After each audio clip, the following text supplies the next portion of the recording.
जायाम नमो ये सब साहुनम। पंच परमेश्वरी भगवान की जय। आचार्य कुंद कुंद भगवान की जय। आचार्य गुरुवर श्री विद्यासागर महाराज की जय। आचार्य रविशरण आचार्य महाराज की जय। पूज्य आजोसार महाराज की जय। मुनि संघ की जय। अहिंसा परमो धर्म की जय। போன கிளாஸ்ல பார்த்தோம் மது கிட்ட திரிசூல ரத்னம் பிராப்தியாச்சு. இந்த தசானன் தன்னுடைய மகள் ரூபவதியான அந்த பெண்ணை கிருதச்சித்ராவை அவனுக்கு மதுவுக்கு திருமணம் செய்து வைத்தார் அப்படின்னு நேற்று பார்த்தோம். அப்புறம் அந்த மதுன்றவர் அவர்கிட்ட தேவர்களால கொடுக்கப்பட்ட திரிசூல ரத்னம் ஒண்ணு இருக்கிறது அப்படின்னு பார்த்தோம். ஸோ இப்போ அந்த சகசானந்த திரிசூல ரத்னம் எப்படி அவர் கையில வந்ததுன்றதுக்கு ஒரு கதை சொல்றாங்க. ஸோ அந்த கதையும் பார்க்கலாம். ஸோ இப்போ இந்த மது கையில யார் இவரு குத்து போனார், இந்திரன் கூத்தாரு அவருக்கு. ஸோ அது எப்படி அவருக்கு கிடைச்சதுன்றது ஒரு சின்ன வரலாறு அது சொல்றாரு. தாதிகி கண்டத்துல தீபத்துல ஐராவத கஷேத்திரம்னு ஒரு கஷேத்திரம் இருக்கு. எப்படி நம்ம பரத கஷேத்திரத்துல ஐராவதமோ அது மாதிரி தாதிகி கண்டத்திலயும் ஐராவத கஷேத்திரம் இருக்கிறது. அங்க சதத்வாரு அப்படின்னு ஒரு நகரம் இருக்கிறது. ஒரு சமயத்துல அங்க 2 பேர் அந்த சதத்வார நகரத்துல 2 பேர் இருந்தாங்க. சுமித்ரன் பிரபவ் அப்படின்னு சொல்லக்கூடிய 2 நண்பர்கள் இருந்தார்கள். அவர்களுக்கு 2 பேருக்குமே இடையில ரொம்ப நட்பு இருந்தது. அந்த 2 பேரும் பாடசாலை, அதாவது ஸ்கூல் சொல்றோமோ அது மாதிரி பாடசாலையில அத்தியாயன் படிக்கும் போதுல இருந்து அந்த பாடசாலையில இருந்து 2 பேருமே நண்பர்களாக இருந்தார்கள். 2 பேருமே வித்வான் ஆயிட்டாங்க. கர்மத்தினால சுமித்ரன் ராஜாவானாரு. பிரபவன் தரித்திர குலத்துல பிறந்ததுனால அவருக்கு தரித்திரமாகவே இருந்தாரு. நண்பர்களா 2 பேரும் குருகுலத்துல இருந்தா கூட இவர் தரித்திரனா இருந்தாரு. அவரு ராஜாவாயிட்டார். சுமித்ரன் தன்னுடைய நண்பனுக்கு அவனுடைய ஏழ்மை நிலையை பார்த்து அவனுக்கும் நிறைய வைபவம்லாம் கொடுத்து அவனையும் நல்லா வச்சிருந்தார். ஸோ அவனையும் செல்வந்தன் போல ஆக்கி வச்சிருந்தார், தன்னுடைய செல்வெல்லாம் கொடுத்து நண்பனையும். ஒரு நாள் என்ன ஆச்சு, ராஜா சுமித்ரன் ஒரு முரட்டு குதிரை மேல உக்காந்துன்னு புதுசா அந்த குதிரையை பழக்கம் பண்றதுக்கு போகும்போது அந்த முரட்டு குதிரை என்ன பண்ணுச்சு, அவனை புது பழக்கமாகாத குதிரை அவனை எடுத்துன்னு இப்போ நகரத்தை விட்டுட்டு வெளியில எடுத்துன்னு போய் ஒரு காட்டுக்குள்ளார ஓடி போச்சு. அந்த காட்டுக்குள்ளார அவன் பெரிய உள்ளார போச்சு. அது நிற்கவே இல்லை, கண்ட்ரோல் பண்ணல. அது வேகமா ஓடுது, அது நிறுத்தவும் முடியல. அது காட்டுக்குள்ளார எடுத்துன்னு போய் உள்ள காட்டுல கொண்டு போய் அவனை தள்ளிட்டே ஓடி போச்சு. அதுக்கப்புறம் அவர் எழுந்து வரும்போது ஒரு வேடுவனை பார்க்குறாரு. ஸோ அந்த வேடுவன் யாருன்னு கேட்டீங்கன்னா அந்த வேடுவர்களினுடைய ராஜாவாகிறார். ஸோ அவன் என்ன பண்றாரு, அந்த சரின்னு கூட்டுன்னு போறார். சரி வாங்க, நீங்கன்னா இந்த நாட்டு ராஜா அப்படின்னு சொன்ன உடனே அந்த வேடுவர் ராஜா, அந்த வேடுவன்களுக்கு தலைவன் என்ன பண்றாரு, அந்த ராஜாவை கூட்டுன்னு போறாரு. தன் வீட்டுல வச்சுருக்கிறாரு. அப்ப அவனுக்கு ஒரு மகள் இருக்கிறாங்க, ரூபவதியா இருக்கு, ரொம்ப அழகா இருக்கிறாங்க அந்த பொண்ணு. அவ பேர் வனமாலா அப்படின்னு பேர் இருக்கு. ஸோ வனமாலா அப்படின்னு காட்டுல இருக்கக்கூடிய மாலை மாதிரி அவ்வளவு அழகாக இருக்கிறாள், வனமாலான்னு சொல்றாங்க. அதுக்கப்புறம் அந்த ராஜா பாக்குறார், பீல் ராஜா, சரி இந்த மணமாலையை உனக்கு நான் திருமணம் செய்து வைக்கிறேன்னு சொல்லிட்டு அந்த பெண்ணையும் திருமணம் செஞ்சு வச்சிடார், ராஜா செஞ்சு. அதுக்கப்புறம் தன்னுடைய நண்பன் காணவில்லை அப்படின்னு நினைச்சிட்டு இந்த பிரபவ என்ன பண்றாரு, இந்த ராஜாவே காணாம போயிட்டாரு, எங்க காட்டுக்குள்ள போனேன்னு சொல்லிட்டு காட்டுல போய் தேடின்னு போறாரு. அப்ப அங்க சுமித்ரனை, தன் நண்பனை அவரை பார்க்கிறார். ஸோ சுமித்ரனுடைய அவன் அந்த இதுல இருக்கிறார், காட்டுல இருக்கிறாரு. சுமித்ரனுடைய மனைவி பார்க்குறாரு, வனமாலையை பார்த்த உடனே அவருக்கு ரொம்ப மோகம் வந்துடுது. அவர் அது மேல மோகித்து ஆயிடுறாரு. இரவும் பகலும் அவளை ஞாபகத்திலே இருக்கிறாரு. அதனால அவருடைய உடல் பார்த்தீங்கன்னா சிதிலமாகி போய்கிறது. சுமித்ரன் வந்து அவன் நண்பன் நினைக்கிறான், என்னாச்சு இது மாதிரி என்னுடைய நண்பனை வந்தான் கொஞ்ச நேரம் இங்க இருக்கிறான்னு சொல்றான், ஆனா இவன் வந்து பலவீனம் ஆயிட்டுறான்னு, என்ன கவலை, என்னாச்சு உனக்கு அப்படின்னு கேட்குறான். அவன் சொல்றான், அவன் வந்து இது மாதிரி நானே ஒரு பெண்ணை பார்த்தேன், ஸோ அந்த பெண்ணை மேலதான் எனக்கு ஆசை அதிகமாயிடுச்சு, அதனால அவள் மேல எனக்கு வந்து அதிகமா மோகம் வந்துடுச்சு அப்படின்னு சொல்றான். யார் அந்த பெண்ணுன்னா அவ பேரு வந்து வனமாலை. அந்த வனமாலையை பார்த்ததுல இருந்து நான் மோகமாக அதிகமாயிடுச்சு அப்படின்னு சொல்றாங்க. சுமித்ரன் வந்து தன்னுடைய நண்பன் தன்னுடைய மனைவி அப்படின்னு மனைவியின் மேல வனமாலாவின் மேல காரணமாக துக்கம் ஆயிட்டாரு அப்படின்னு நினைச்சு, சரி சரி நீ ஒன்றும் கவலைப்படாத, உன்னுடைய ஆசைகள் தீரும் அப்படின்னு சொல்லி தன்னுடைய வீட்டுக்கு போய் அந்த மனைவி கிட்ட சொல்றாங்க, இது மாதிரி அந்த இடத்துக்கு அவங்க போயிட்டு வரணும் நீ அப்படின்னு சொல்லிட்டு அவங்க வீட்டுக்கு அவங்க குடிசை அந்த பக்கம் இருக்கிற வீட்டுக்கு காட்டுல இருக்கிற வீட்டுக்கு அவனுக்கு அனுப்பிச்சு வைக்கிறாங்க. சரி நீ அங்க போ, அவனை பார்க்கணுன்றான் அப்படின்னு சொல்லிட்டு தன்னுடைய மனைவியை அனுப்பிச்சு வைக்கிறார். பின்னாடியே இவர் வந்து மறைஞ்சி பின்னாடியே அவளுக்கு தெரியாமலே மறைஞ்சி போய் அங்க போயிட்டு அந்த குடிசையில போய் உக்காடுறார் பின்னாடி தெரியாம. அது நான் மனசுல அவர் நிச்சயம் பண்றாரு, இந்த வனமாலை என்ன பண்ண போறா, இவ உண்மையிலே இப்ப அந்த பிரபாவனுடைய ஆணையை ஏத்துக்கிறாளா இல்லை ஏத்துக்க மாட்டாளா? ஸோ அவருடைய கட்டளையை ஏத்துக்கலைன்னா நானே அவளை கொன்று விடுவேன், அல்லது அந்த விதவை ஏத்துக்கினான்னா நான் வந்து அவளுக்கு 1000 கிராமங்களை பரிசாக கொடுப்பேன் அப்படின்னு நினைச்சுன்னு உட்காந்துக்கிறாங்க. வனமாலா போயிட்டு அந்த இடத்துல உள்ள போய் உட்கார்றா. அப்ப பிரபாவன் யாரோ ஒரு பெண் வந்திருக்கிறாங்க அப்படின்னு நினைச்சு அங்க வந்து யாருமா நீ இங்க வந்து ஏன் உட்கார, யார் என்னன்னு கேட்கிறான். அதுக்கு அவர் சொன்னதுக்கு அப்புறம் அவர் சொல்றாரு, நான் வந்து வனமாலை, நான் வந்து சுமித்ராவினுடைய அதாவது அந்த ராஜாவினுடைய மனைவி, எங்களுக்கு திருமணம் ஆயிட்டு அப்படின்னு சொல்லிட்டு எல்லா விருத்தத்தையும் சொல்றாங்க. அவ்வளவுதான். ஐயோ, அந்த கதையை கேட்ட உடனே இவனுக்கு தெரியாது போல, முன்னாடி இவனுடைய மனைவி அப்படின்னு தெரியாது. ஸோ ஏதோ ஒரு பெண்ணை நினைச்சுன்னு தான் அந்த வனமாலையை பார்த்து ஆசைப்படுறான். அவள் கிடைக்க மாட்டாள அப்படின்னு நினைச்சுன்னு. ஆனா அவள் வந்து தன்னுடைய நண்பனுடைய மனைவி அப்படின்னு தெரிஞ்ச உடனே அவனுடைய மனசுல ஒரே சிந்தனை வருது, ஐயோ நான் எவ்வளவு பெரிய தப்பு செய்து விட்டேன், நானே எவ்வளவு பெரிய அசுப பாவனை செய்தேன், நண்பனுடைய மனைவி இருக்கிறாங்களே தாய்க்கு சமமாக இருப்பவர்கள், என்னுடைய புத்தி இப்படி பிரஷன் ஆகிவிட்டது, நான் பெரிய கோரமான பாவத்தை செய்திருக்கிறேன் அப்படின்னு நினைச்சு கலங்கத்தோட கூடிய வாழ்க்கை வந்து வீணானது, பயனற்றது அப்படின்னு நினைச்சான்.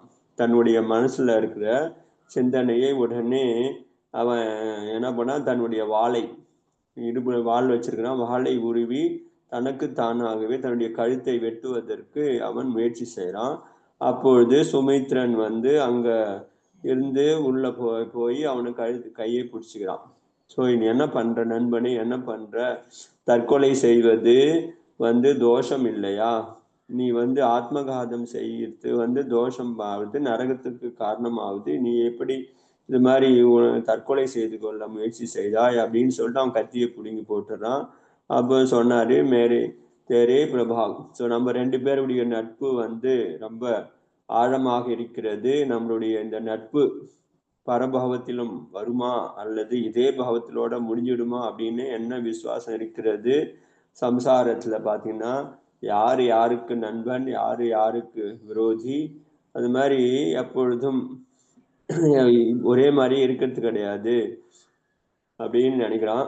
சுமித்ரன் இது மாதிரி சிந்தனை பண்ணி அதுக்கப்புறம் என்ன பண்றாரு, அடுத்த சில நாள்களிலே தூஷ்டார்ஜுன் அடுத்த நாளே சம்சாரத்துல உதாசீனமாகி ராஜ்யத்தை எல்லாம் தியாகம் பண்ணி முனி ஆயிட்டார். அவர் முனி ஆகி ஆயுள் பூர்ணம் அடைஞ்சு சொர்க்கம் போனாரு. அங்கிருந்து சயமாகி அவர் மதுராபுரியில ராஜா அரிவாகனனுக்கும் ராணி மாதவிக்கும் மது என்ற மகனாக பிறந்தான். மதுன்ற பையனா பிறந்தான். ஸோ பிரபாவன் இருக்கிறானே, அவனும் பாத்தீங்கன்னா அந்த நண்பன் அவனும் பல பவங்கள் இல்லை, பல யோனிகள் இல்லை, சுத்தி அவனும் விஸ்வவசுக்கு பத்னி விஸ்வவசுன்னு ஒருத்தர் இருந்தாரு. அவருக்கும் அவருடைய மனைவி ஜோதிர்மதிக்கும் சகி என்ற மகனாக பிறந்தான். அந்த சகி தவம் செய்து, அதாவது அந்த மித்யா தவம் செய்து அசுரகுமாரர்களுக்கு இந்த ஜாதி இருக்குது, அசுரகுமார் பவனர் விகந்தர ஜோதிஷ்ல அசுரகுமார்னு வந்திருக்கிறாங்க. அவங்களுக்கு அதிபதி சமரேந்திரனாக பிறந்தாரு. சிகாவினுடைய ஜீவன் சமரேந்திரனாக அவதி ஞானத்துல தன்னுடைய பூர்வ ஜென்மத்தை பற்றி தெரிஞ்சுக்கினாரு. எனக்கு இப்படி மாதிரி ஒரு நண்பன் இருந்தாரு, இந்த சுமித்ரன் சொல்லக்கூடியது. நான் பிரபாவனாக இருந்தேன் அப்படின்னு சொல்லி 2 பேருக்கும் நடுமத்துல அவ்வளவு நட்பு இருந்தது. அப்ப நாங்க 2 பேரும் சொல்லிக்கணும், நம்ம அடுத்த பாவத்திலையும் நம்மளுடைய நட்பு தொடரணும் அப்படின்னு நம்ம பேசிக்கொண்டோம். இப்ப எங்க இருக்கிறான் அந்த சுமித்ரன் அப்படின்னு சொல்லிட்டு அவர் தேடுறாரு. அவருக்கு ஞானத்துல அவருக்கு வந்தது. இப்போ அதனுடைய நண்பன் இப்போது மதுவாக இருக்கிறான். அறிவாகனனுடைய மகன் மதுவாக இருக்கிறான். அவன் மனிதனாக இருக்கிறான் அப்படின்னு தெரிஞ்சுக்கிட்டு பூர்வ சிநேகம், பூர்வ பாவத்தினுடைய சிநேகம், இது மாதிரி அவன் என்னை காப்பாற்றினான், என்னை தற்கொலையிலிருந்து காப்பாற்றினா, அது மாதிரி கனிஷ்டமான நண்பனாக இருந்தான் செஞ்சு அது ஞாபகம் வந்ததுனால சிநேகத்தின் வசபூதி ஆகி அவன் அந்த பவனத்துல இருந்து மத்தியம லோகத்துக்கு வந்தான். மத்தியம லோகத்துக்கு மதுவோட பார்த்தான். அவன் மது கிட்ட பூர்வ பாவத்தினுடைய நம்ம நண்பன் நானு உனக்கு அப்படின்னு சொல்லி அந்த ஸ்மரணை பண்ண வச்சு அவனுக்கு ஏதாவது கொடுக்கணும் அப்படின்னு நினைச்சு அவங்ககிட்ட இந்த திரிசூலத்தை, சகஸ்ரானந்த் அப்படின்னு சொல்லக்கூடிய அந்த திரிசூலத்தை கொடுத்தான். மதுவும் அதை ஏற்றுக்கொண்டான். அதனால 2 பேரும் நண்பரா இருந்தாங்க. ஒருத்தவன் பாத்தீங்கன்னா மனுஷன் ஆயிட்டாரு, ஒருத்தர் இப்ப தேவன் ஆகுறாங்க. ஸோ அவன் தேவன் இவனுக்கு ஒரு சஸ்திரம் கொடுக்குறாங்க. அதுக்கு பேர் தான் சகஸ்ரானந்த திரிசூலம்னு சொல்லிட்டு. அதனால அந்த திரிசூலத்தை இவரு எந்த இதுவும் முயற்சி இல்லாமலே கிடைச்சது இருக்கு. ஹரிவம்ச ராஜா மது சகசானந்த திரிசூல ரத்தினத்தின் பிரபாவத்தினால தசானனோட மருமகனாவும் ஆயிட்டாரு. ஸோ இப்போதான் அந்த பொண்ணை கொடுத்தாங்க. அதனால பொண்ணை கொடுத்தனால தசானனுடைய மருமகனா ஆயிட்டாங்க. அவங்ககிட்ட இந்த திரிசூலம், சகசானந்த திரிசூலம் இருக்கிறது. அந்த கதை இப்படி சொன்னாங்க. அதனால இந்த மது ரொம்ப ஃபேமஸ் ஆனார் அந்த திரிசூலத்தினாலையும். தசானனுக்கு பல முறை அவரு வைரிகளை ஜெயிக்கிறதுக்கு, இந்த வசப்படுத்துறதுக்கும் இந்த ஆயுதம் பயன்பட்டது அப்படின்னு சொல்லி அந்த தசானனுக்கு உடைய மருமகன் மது எப்படி அந்த இது வந்ததுன்னு கதை சொன்னாரு ஒரு முறை. அடுத்தது 7வது அதிகாரம். தசானன் ஆரிய கஷேத்திரத்துல மகாமானி ராஜாக்களை எல்லாரையும் வசப்படுத்தி தன்னுடைய சேனையோடு ஒரு முறை கங்கை நதியினுடைய கரையோரம் சேர்ந்தாரு. அங்கேயே அவரு இது அமைச்சார், கேம்ப் போட்டார். ஸோ குடிசை அமைச்சு அங்கே தங்கினார். குடியில் அமைச்சு தங்குறாரு. அங்க அந்த நகரத்துக்கு பக்கத்துல, அந்த இவங்க தங்குற இடத்துக்கு பக்கத்துல துர்லங்கபுரம் அப்படின்னு ஒரு நகரம் இருந்தது. ஸோ அந்த நகரத்துல யாரு ராஜா பண்ணின்னு இருந்தாங்கன்னா, ராஜா இந்திரன் இருக்கிறாரு. தட்சிணஸ்ரேணியினுடைய அவர் தேவேந்திரன் சொல்லிக்கிறாரு தன்னைத்தானே. அவருடைய லோகபால் அவர் ஒருத்தர் நியமிச்சாரு, அது பேர் லோகபால். அவர் நலகும்பர்னு சொல்லக்கூடிய ஒரு ராஜா அங்க இருந்தார். அவன் இவருக்கு அடிமை இல்லை, அதுவரை இவரு கண்ட்ரோல்ல இருக்கிறார், இந்திரனுடைய கண்ட்ரோல்ல இருக்கிறார் நலகும்பன். அவரும் தன்னுடைய ஆஞ்ஞா, இந்த இந்திரனும் தன்னுடைய கட்டளையை துர்லங்கபுரத்து மேல ராஜ்யம் பண்ணியிருந்தாரு. இது மாதிரி நலகும்பபுரத்துல அந்த நலகும்பபுரம்ன்ற அந்த ராஜா, அந்த நகரத்து ராஜா ரொம்ப கெட்டிக்காரனா இருந்தாரு, திறமைசாலியாக இருந்தாரு. அமோக சாஸ்திரங்களை, நிறைய விசேஷமான சாஸ்திரங்களை வச்சிருந்தாரு. இவரும் பாத்தீங்கன்னா இவர் தான் வித்தைகள் எல்லாமே சூரவீரனாக இருந்தார். அப்ப இந்த தசானன் சேனையோட நகரத்துக்கு அருகில தங்கியிருக்கிறாரு அப்படின்னு தெரிஞ்சு கேள்விப்பட்ட உடனே தன்னுடைய சுவாமி இந்திரனுக்கு ஒரு மெசேஜ் அனுப்புறாரு. லோகபால் இவரு சமாச்சாரம் அனுப்புறாரு. இது மாதிரி என்னுடைய நகரத்துக்கு அருகில தசானன் இருக்கிறான். அவன் எப்போது வேணாலும் இங்க படையெடுத்துன்னு வரலாம், என்ன பண்றது அப்படின்னு சொல்லிட்டு ஒரு சமாச்சாரத்தை ஒரு தூதுவன் மூலமாக அனுப்புறாரு. தூதுவன் போயினே இருக்கும்போது அவனை வித்யாதரன் தான் தூதுவன் வழியிலேயே மார்க்கத்திலேயே இந்திரனை பார்க்கிறாரு. இந்திரன் எங்க போயின்கிறார். பார்க்கும்போது அவருக்கு இது மாதிரி தரிசனம் அவரை பார்த்து வணங்குறான் அந்த தூதுவன். அந்த தூது இந்திரனுக்கு நலக்கும்பர்களுடைய 10 லெட்டரை கொடுக்குறார். இந்த மாதிரி கடிதத்தை உங்களுக்கு கொடுக்க சொன்னாருன்னு. அதை வாங்கி பார்க்குறாரு. அதுல என்ன இருக்குது, தசானன் தன்னுடைய சேனையோட என்னுடைய நகரத்தின் அருகில அவரே முகாமிட்டு இருக்கிறார். அதனால இப்போது சண்டை வரலாம், என்ன செய்வது அப்படிங்கிறதுக்காக சண்டை போடலாமா, என்ன செய்வது அப்படின்னு கேள்வி கேட்டார். தசானன் என்ன பண்றாரு, நீ ஒரு மெசேஜ் அனுப்புறாரு, அவரு ஒரு லெட்டர் அனுப்புறாரு, நீ நலக்கும்பன்கிட்ட கொடு. அதுல என்ன எழுதிக்கிறாருன்னு கேட்டீங்கன்னா, இப்பொழுது நான் சண்டைக்கு வரல, நான் பாண்டுக வனத்துக்கு வந்தனைக்காக போயின்கிறார். அதாவது சுமேரு மலைக்கு போறாரு. சுமேரு மலையில பாண்டுக வனம் இருக்கிறது. பாண்டுக வனத்துல பாத்தீங்கன்னா இயற்கை ஜனாலயம் இருக்கிறது. ஸோ அதுக்காக வந்தனை அது தரிசனம் பண்றதுக்காக நான் போய்கொண்டிருக்கிறேன். அதனால இப்ப சண்டை போடுறதுக்கோ அல்ல கூட உனக்கு வர்றதுக்கோ என்னால் முடியாது. நான் திரும்பி தரிசனம் பண்ணி வந்தனை பண்ணி அங்கே சுமேரு மலையை தரிசனம் பண்ணிட்டு சீக்கிரமாக வருவேன். உங்ககிட்ட வரேன் நான். அது நீ உங்ககிட்ட தான் அமோக சத்திரங்கள் இருக்கிறது, விசேஷமான ஆயுதங்கள் இருக்கிறது. நீ ஒன்றும் பயப்படாத, சத்ரு பத்து பயப்படாத, அவங்க ஒன்றும் ஒன்று பண்ண முடியாது. உங்ககிட்ட விசேஷமான ஆயுதங்கள் இருக்குது, நீ வித்யாதரன் பலசாலி, அதனால நீ பயப்படாம இரு அப்படின்னு சொல்லிட்டு மெசேஜ் அனுப்பிச்சினார். இப்போ நான் வரல அப்படின்ட்டு. ஸோ அந்த மெசேஜை கடிதத்தை எடுத்துக்கின்னு வந்த தூதுவன் அந்த நலக்கும்பனிடம் கொடுக்குறான். சரி, சாமி கிட்ட இருந்து நம்மளுடைய இந்திரன் கிட்ட இருந்து லெட்டர் வந்துடுச்சு, அனுமதி வந்துடுச்சு. சரி, அப்புறமேட்டு எல்லா புத்திசாலி மந்திரிகளை எல்லாம் கூப்பிட்டு என்ன பண்றது, இந்த நகரத்தை எப்படி ரட்சணை பண்றது, இந்த வித்யாதரர்கள் வந்திருக்கிறாங்க. ஸோ அவங்ககிட்ட சேனை இருக்கிறது, நம்ம நகரத்தை காப்பாத்துறதுக்கான வழி என்ன அப்படின்னு சொல்றாங்க. அப்ப அந்த மந்திரிகள்லாம் சொல்றாங்க, நம்ம கிட்ட என்ன நிறைய அவங்ககிட்ட ஆயுதங்கள் இருக்கிறது, நம்ம கிட்ட பல வித்தைகள் இருக்கிறது. அதனால வித்தை மயமாக 100 யோஜனை உயரம், என்ன சொல்றாங்க, அந்த வித்தைகள் மூலமாக 100 யோஜனை உயரம் வரைக்கும் வஜ்ரமயமான ஒரு மதில் சுவரை எழுப்பிடுவோம். ஸோ இதுல அவர்கள் யாருமே உள்ள வர முடியாது. 4 பக்கமும் அது மாதிரி என்ன பண்ணிட்டாங்க, 100 யோஜனை உயரம்னா எவ்வளவு உயரம் இருக்கும் பாருங்க, அது மாதிரி மலை மாதிரி இருக்கும். ஸோ அந்த மலை மேல ஒரு வஜ்ரமயமான சௌர அவங்களுடைய சக்தியினால வித்யாதரர்கள் நியமிச்சிட்டாங்க. ஸோ அப்புறம் வித்யாதரர்கள் சாமர்த்தியம் அந்த கோட்டைக்கே மாயசி யந்திர. ஸோ அங்க ஒரு பெரிய மாயாமய யந்திரம் ஒன்று வச்சிருக்கிறாங்க. அது எப்படி இருக்குது, வேதாளம் மாதிரி இருக்குது. யாருன்னா உள்ள அந்த யந்திரம்னா இப்ப மெஷின்ங்கிறது இல்லை, அது மாதிரி ஒரு யந்திரம், மாயாமய யந்திரத்தை அங்க ஸ்தாபனை பண்றாங்க. யாராவது கிட்ட வந்தாங்கன்னா எல்லாரையுமே அது முழுங்கிடும். ஸோ அது சாப்பிட்ரும். அது மாதிரி ஒரு இதுவும் பண்ணிட்டாங்க, ரெடி பண்ணி வச்சுட்டாங்க. அங்கேருந்து கெட்ட ஜீவன் எதுவுமே வர முடியாது. யாரும் படைக்கிட்ட எடுத்துன்னு வந்தாலே எல்லாத்தையும் முழுங்கிற மாதிரி ஒரு யந்திரத்தையும் அங்க செட் பண்ணிட்டாங்க. ஜப் தசானன். ஸோ இப்போ இது தசானன் தன்னுடைய ஒற்றர்கள் மூலமாக இது மாதிரி நகரத்துல பக்கத்துல ஒரு மாயை வடிவமான ஒரு கோட்டை இருக்கிறது. கோட்டை கட்டாங்க எதிரிகள்.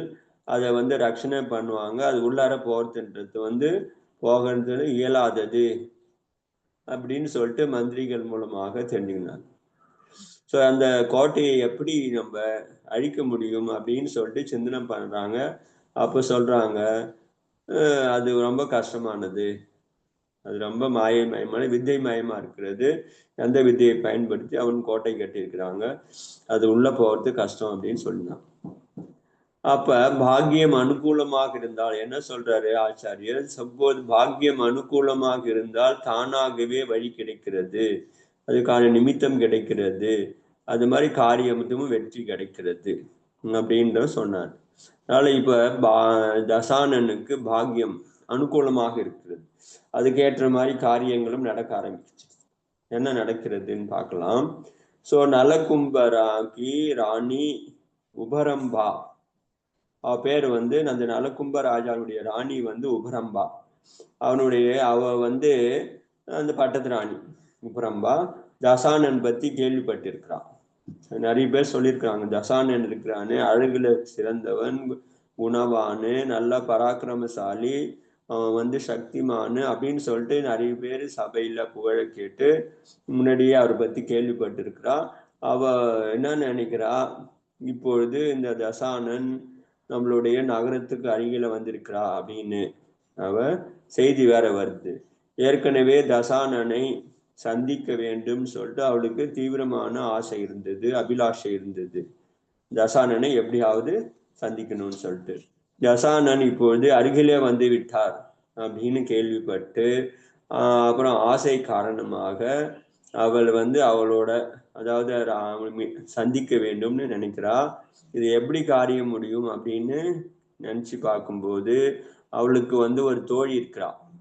அவ பேர் வந்து விசுவாசத்துக்கு பாத்திரமானவள் அவள். அவள் பேர் வந்து விசித்திரமாலான்ற ஒரு தோழி இருந்தார், ஒரு தாதி இருந்தார், தோழி இருந்தாங்க. ஸோ அவங்ககிட்ட கூப்பிட்டு, சகி, தோழியே, உன் மீது எனக்கு ரொம்ப நம்பிக்கை இருக்கிறது, உண்மை அதிகமான ஸ்நேகம் இருக்கிறது, நம்பிக்கை இருக்கிறது, நீ எந்த ஒரு காரியத்தை எடுத்தாலும் அதை செய்து முடிக்கக்கூடிய சாமர்த்தியம் இருக்கிறது அப்படின்னு சொல்லிட்டு புகழா. அது கேட்டு விசித்திரமாலா, இந்த ராணிக்கு, என்னை எதுக்காக நீங்கள் புகழ்கிறீர்கள், நான் எப்படி உங்களுடைய விசுவாசத்துக்கு அவ்வளவு பாத்திரமானேன், மகாதேவி, இவ்வளவு அதிகமாக எதற்காக என்னை புகழ்கிறீர்கள், என்ன செய்யணும் சொல்லுமோ சொல்லுங்க, ஆணையிடுங்கள், நான் அந்த ஆணையை செய்து முடிக்கிறேன். உங்களுடைய முகத்திலிருந்து இது மாதிரி புகழ்ச்சியெல்லாம் நான் கேட்க விரும்பவில்லை. ஏன்னா நான் யாரு, நான் சாதாரண ஆளு, நீ அப்படிலாம் புகழாதீங்க, சொல்லுங்க செய்யறேன் நான் அப்படின்னு சொல்றாரு. ஸோ நீங்க காரியம் என்னால் முடிந்தால் செய்து காமிப்பேன். அப்ப வந்து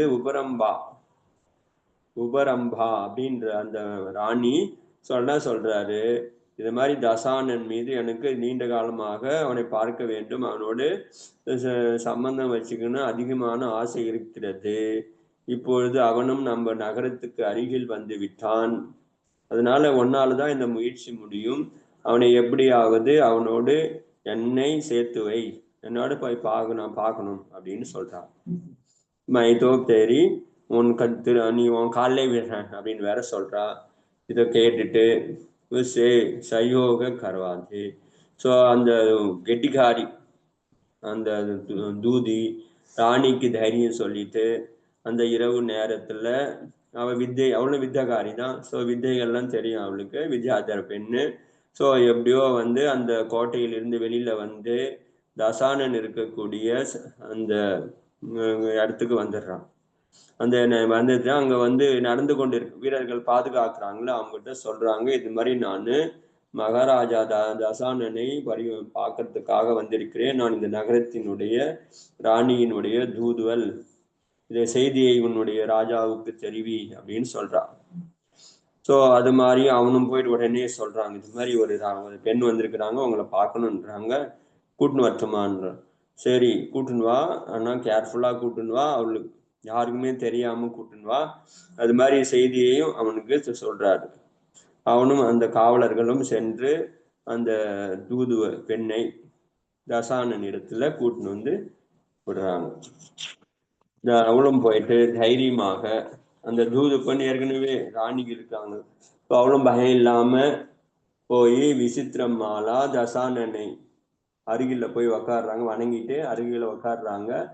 அப்புறம் வந்து அவ வினயபூர்வமா சொல்றா, ஏ தேவரே, உங்களுடைய வைபவம் இந்த பூமியில் வந்து எல்லா மக்களுக்கும் சுகத்தை கொடுக்கக்கூடியதாக இருக்கிறது. நீங்கள் வந்து இந்த பூமண்டலத்தில் எல்லோரையும் திருப்தி படுத்தக்கூடியவர்களாக இருக்கிறீர்கள். உங்களுக்கு எல்லாரையுமே நீங்க ஆனந்தமாக வைத்து கொண்டிருக்கிறீர்கள். மற்றவர்களுடைய எந்த ஒரு பிரார்த்தனையையும் நீங்கள் தடை செய்வதில்லை. என்ன வேண்டுவதை கொடுப்பவர்கள் நீங்கள். இங்க பரம உதாரமாக இருக்கக்கூடிய உதார குணம் உங்ககிட்ட இருக்கிறது. மற்றவங்களை விரும்பியதை தரக்கூடிய அந்த பூர்த்தி செய்யக்கூடிய சக்தியும் உங்களிடம் இருக்கிறது. அதனால நான் சில விஷயங்களை சொல்லணும்னு நினைக்கிறேன். அது ஏகாந்தமா தனியா தான் சொல்லணும்னு நினைக்கிறேன். இங்க இருக்கிறவங்க எல்லாரையுமே அனுப்பிச்சிடுங்க சொல்லணும் அப்படின்னு சொல்றான். ரசானன் என்ன பண்றாரு, கொஞ்ச நேரம் யோசனை பண்ணி எல்லாரையுமே இங்க எல்லாரும் போங்க, ஏதோ ஒரு விஷயம் இருக்குது, எல்லாரையுமே அனுப்பிச்சு விட்டுறாரு. அப்புறம் அந்த பெண் கிட்ட தனியா இருக்கிறாங்க. என்ன சொல்லுமா, இப்ப சொல்லி எல்லாரும் போயிட்டாங்க சொல்லு அப்படின்னு கேட்கறாங்க. அப்ப அந்த விசித்திரமாலா தசானன் சொல்றாரு, என்னுடைய ராணி பேர் வந்து உபரம்பா. அவ வந்து இந்த ராஜாவினுடைய மனைவி. அவள் வந்து ரொம்ப நாளாக உங்களுடைய புகழை கேள்விப்பட்டு உங்கள் மீது மோகம் கொண்டிருக்கிறாள். அதனால உங்களோட அவ வந்து பார்க்கணும்னு நினைக்கிறா. ஏ பத்ர ஏ காரியத்தோ. ஸோ இதை கேட்ட உடனே தசானன் வந்து தன்னுடைய 2 காதுகளையும் கைகளால மூடிக்கணும். ஸோ எப்படிப்பட்டவனாகிறான் பாருங்கிறான் ராவணன். ஸோ 2 கைகளையும் காதுகளால மூடி, ஏ பெண்ணே, என்ன காரியத்தை செய்கிறாய்? இந்த மாதிரி பாவமான காரியத்தை நான் எப்படி செய்ய முடியும்? உன்னுடைய ராணி இருக்கிறாங்களே, அவங்க பெரிய அவங்கள போய் அவ்வளோ பெரிய சீலவர்த்தம் உள்ளவங்களும் அவங்கள வந்து என்னுடைய அங்க தானத்தை நான் கொடுக்க மாட்டேன். அப்படிப்பட்ட தரித்திரன் நான் கிடையாது. அவ்வளோ தரித்திரம் கிடையாது. எனக்கு எத்தனையோ மனைவி இருக்கிறாங்க, எத்தனையோ பேர் எனக்கு திருமணம் செய்திருக்கிறாங்க. அதனால நான் அப்படிப்பட்ட தரித்திரன் கிடையாது பெண்ணை பார்த்து ஏங்கி கொள்றதுக்கு. அதனால உன்னுடைய மகா நிந்திக்கத்தக்க காரியத்துக்கு திக்காரம். அதனால இந்த மாதிரி சாஸ்திரத்தை சொல்லியிருக்கிறாங்க, விதவை பெண்கள், அதுக்கப்புறம் விரதிகள், அதுக்கப்புறம் கன்னி பெண்கள், திருமணம் ஆகாத பெண்கள் மற்றும் வேஷ்யா, இவர்களை எல்லாமே நல்ல மனிதர்கள் தியாகம் செய்து விடுவார்கள். அவங்களோட நினைச்சு கூட பார்க்க மாட்டாங்க எந்த ஒரு காரியத்தையும். அதனால பரநாரியான மற்றவருடைய பெண் வந்து ரூபவதியா இருந்தா என்ன, இல்லாட்டா இருந்தா என்ன, நான் வந்து அது மாதிரி நிந்தனை பண்ணக்கூடிய காரியத்தை செய்ய மாட்டேன். அதனால விவேகம் உள்ள மனிதர்கள் எவருமே செய்ய மாட்டார்கள். ஸோ இது ஏன் செய்யக்கூடாதுன்னு ஆகமத்துல சொல்லியிருக்காங்க, அப்படி செய்பவர்கள் இந்த உலகத்திலையும் சரி அடுத்த உலகத்திலையும் சரி அவர்களுக்கு துக்கம் இருக்கும். பிரஷ்னானவர்களுக்கு துக்கம் வரும். அப்படிப்பட்டவர்கள் எப்படி மனிதராக முடியும்? அதனால ஏ பெண்ணே, உங்களுக்கு வந்து जिसके अंग परपुरुष द्वारा मर्तित हुआ वग परधारा अनिश्चय भोजन की சமதுல்யகை. ஸோ சொல்ற அவர் வந்து, ஏ பெண்ணே, இன்னொரு கணவனோடு இன்னொரு பர மனுஷனோடு வாழ்ந்து கொண்டிருக்க பெண்ணை யார் விரும்புகிறானோ அவன் வந்து எச்சில் சாப்பாட்டை சாப்பிடுவதற்கு சமமாக இருக்கிறான். ஒருத்தவங்க சாப்பிட்டுட்டு தட்டுல வச்சுட்டு போயிட்டாங்க எச்சில், அதை போயிட்டு இன்னொருத்தவங்க சாப்பிட சொன்னாங்கன்னா இது எப்படி ஒரு அவமானமோ, அது போல இன்னொரு பெண்ணோட வாழ்ந்து கொண்டிருப்பவர்களை சம்பந்தம் வைப்பது எச்சில் சாப்பாடு சாப்பிட்றதுக்கு சமமாக இருக்கிறது. அப்படிப்பட்ட விவேகம் இல்லாத காரியத்தை நான் எப்படி செய்ய முடியும் அப்படின்னு சொல்லி அது மாதிரி சொல்றான். ததனந்தர தசானன் இஸ் விஷயமே அப்படி பிராதா. ஸோ அதுக்கப்புறம் சரி இரு நான் வரேன்னு சொல்லிட்டு தன்னுடைய கேடுமான்னு சொல்லிட்டு அதுக்கப்புறம் தன்னுடைய விபீஷணன் கிட்ட போய் சொல்றான், இந்த மாதிரி ஒரு பெண் வந்திருக்கிறா, ராணி, அந்த ராணியினுடைய தூதுகள் வந்திருக்கிறா அப்படின்னு சொல்லிட்டு எல்லாத்தையும் சொல்லும்போது அவன் வந்து இந்த விபீஷணன் இருக்கிறான்னு, விபீஷணர் வந்து அவரும் பார்த்தீங்கன்னா நிபுணரா இருக்கிறாரு, ராஜதந்திரத்துல இருக்கிறாரு.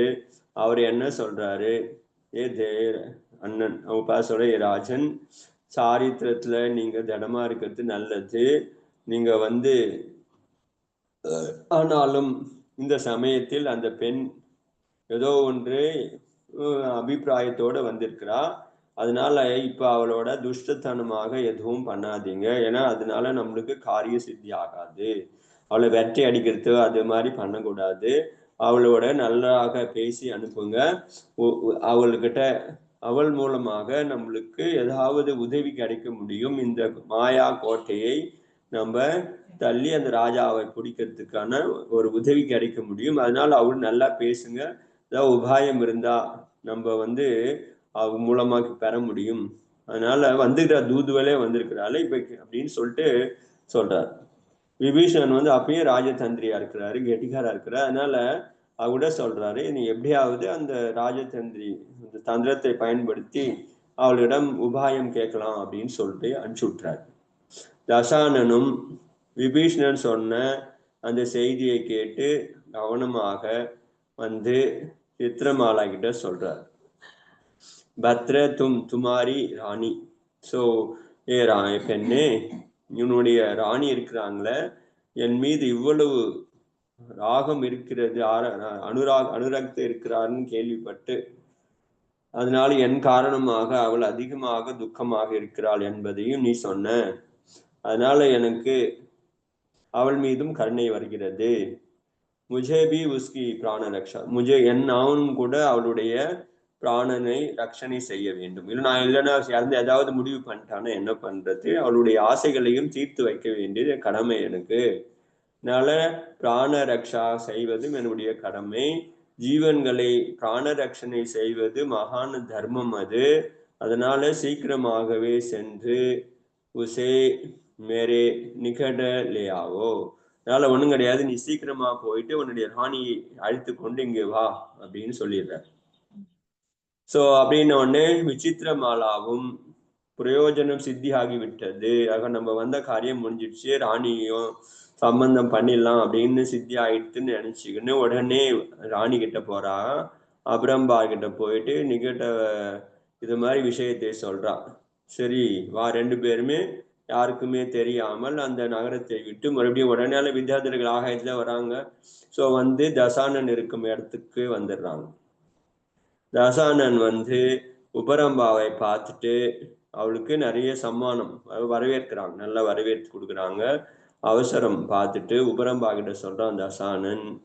ஸோ அப்போ இவளும் தசானன் நம்மள இதுதான் கூப்பிட்டுக்கிறான் அப்படின்னு நினைச்சு தசானன் கிட்ட சொல்றாரு, வாங்க எல்லாரையும் போயிடுச்சு, வாங்க நம்ம போகம் அனுபவிக்கிறதுக்கு காம சேவை பண்றதுக்கு பிரார்த்தனைக்கு நீங்க அனுபவம் பண்றதுக்கு.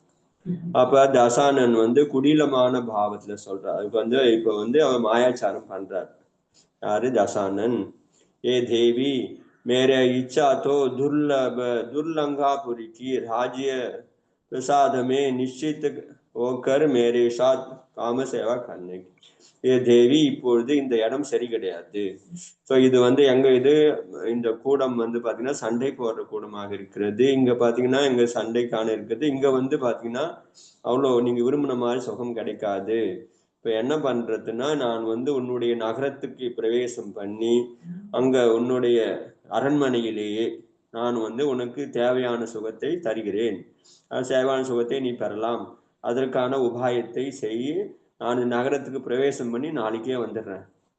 அப்படி அங்க அவங்க நான் நகரத்துக்குள்ள அரண்மனையில் இருக்கிறேன். இது அரண்மனையே கிடையாது. இங்க என்ன இது கடவுள் நதி ஓரம் இருக்கிறேன். இங்க வசதி கிடையாது, அவ்வளவு சுகம் நீங்க அனுபவிக்க முடியாது. ஏதோ சொல்லி அவளை மாத்திடுறான்.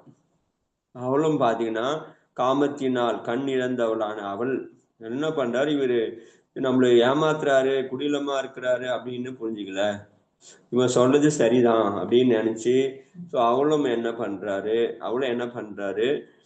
ஒரு உதாரணம் சொல்றாரு. காமத்தினால கண் இழந்தவர்களுக்கு பயமும் கிடையாது, லஜ்ஜையும் கிடையாது, வெக்கமும் வராது அப்படின்ற பழமொழிக்கு ஏற்றாற் போல அவளும் என்ன பண்றாரு, சரி நீங்க நகரத்துக்கு வருவதற்காக உரை சொல்கிறேன் அப்படின்னு தசானன் கிட்ட அப்புறம் ஆசலகான்னு ஒரு வித்தையை கொடுக்குறாங்க. இந்த வித்தையை பயன்படுத்தி நீங்க இது உள்ள வரலாம். இந்த ஆசலகான்ற வித்தையும் கொடுக்குறாங்க. அநேகமான திவ்ய சாஸ்திரங்களையும் திவ்ய சஸ்திரங்களையும் கொடுத்துட்டு நீங்க நாளைக்கு உள்ள வந்துருங்க, ஜெயிச்சு வந்துருங்க, ஒன்றும் பிரச்சனை கிடையாது அப்படின்னு சொல்லி அவளும் திரும்பி போயிடுறா. அப்பொழுது தசானன் அந்த வித்தையின் பலத்தின் காரணமாக அந்த 100 யோஜனை உயரம் உள்ள அந்த மாயை கோட்டையை அந்த துவசம் பண்ணி அதை அழிச்சு அதுக்கப்புறம் நகரத்தின் உள்ள போறான். படையை எடுத்துன்னு போறாங்க.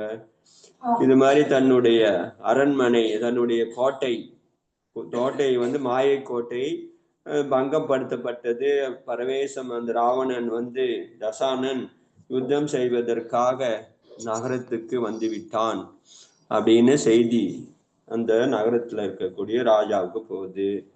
அவனும் என்ன பண்றான், ஐயோ எப்படி வந்துச்சு எதுவாச்சு ஒண்ணுமே புரியல அவனுக்கு, எப்படி இவன் ஜெயிச்சுன்னு உள்ள வந்துட்டான்னு உடனே தன்னுடைய படைகளை திரட்டி அவனோடு அவங்க சண்டை போட ஆரம்பிக்கிறான்.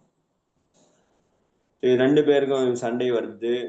இந்த பக்கம் இவனுடைய படை, அவங்களுடைய அந்த பக்கம் படை. அதுக்கப்புறம் விபீஷணன் என்ன பண்றாரு, அந்த சண்டையில தன்னிட இருக்கக்கூடிய லதாக்கி என்று சொல்லக்கூடிய லதாக்கின்னு சொல்லக்கூடிய ஒரு சஸ்திரத்தின் மூலமாக நலகூபரை வந்து ரதத்துல இருந்து விழ வச்சு அவனை உயிரோட பந்தம் கட்டிடுறாங்க. ஸோ அவனை மரண அடி வைக்கல, அவனை தேரை உடச்சி அவனை கீழே விழ வச்சு அவனை வந்து கைதி ஆக்கிடுறாங்க உதர் தசானன். அப்பொழுது தசானனுடைய ஆயுத சாலையில சுதர்ஷன சக்கரம் இப்பொழுது வெளிப்பட்டது. ஸோ அப்போதான் அவன் திரிகண்டாதிபதி ஆகிறதுக்காக இப்பதான் வந்துக்கு அந்த சுதர்ஷன சக்கரம் அவனுடைய அவனுடைய புண்ணிய உதயத்தினால் அந்த சக்கரம் வெளிப்பட்டது. தசானனுடைய சக்கரம் வெளிப்பட்டது. அவசரம் பார்த்து தசானன் ஏகாந்தமே, அதுக்கப்புறம் அவன் போய் உள்ள போய் கட்டி ராஜாவை கட்டிட்ட உடனே அவ்வளவுதான் ஃப்ரீ ஆயிட்டாரு. ஸோ நேரா அரண்மனைக்கு போயிட்டாரு. அரண்மனைக்கு போய் அங்க சிம்மாசனத்தை ராஜாவாயிட்டாரு. அப்ப அந்த ராணி வர்றா, ஆஹா நம்மளுடைய எண்ணம் பூர்த்தி ஆயிடுச்சு அப்படின்னு சொல்லிட்டு வரும்போது ஏகாந்தமாக அபரம்பாவிடம் சொல்றாரு. என்ன சொல்றாரு ராவணன், பாரு நீ யாரு, எனக்கு வித்தை தானம் செய்த பெண்ணு, அதனால நீ எனக்கு குரு மாறி, ஸோ வித்தையை எனக்கு கொடுத்ததுனால நீ என்னுடைய குரு, நீ குருவுக்கு சமமாக இருக்கிறார். குருவோட நான் எப்படி வந்து துர்விவகாரம் பண்ண முடியும்? ஸோ புருஷோமே வினய சேவனுக்கு பிரீதி கோயி விசேஷ ஆக்ரக நகி ஓத்தாகை. ஸோ அது மாதிரி உயர்ந்த குருவோட இது மாதிரி தவறான காரியம் செய்ய எந்த மனிதனும் துணிய மாட்டான். மை நல கும்பாக்கி முக்த கர்த்தாகும் தும் உஸ்கே சங்க மனோவாஞ்சித போகோங்கோ ஆஸ்வாத் கரோ. அதனால இப்போது ஒன்றும் இல்லை, நான் கைதி பண்ணி வச்சுருக்கிற உன்னுடைய கணவரை நான் விடுதலை செய்து உனக்கு உன்னோட சேர்த்து வச்சிடுறேன். நீ அவரோட நீ வாழ்ந்து கொண்டிரு.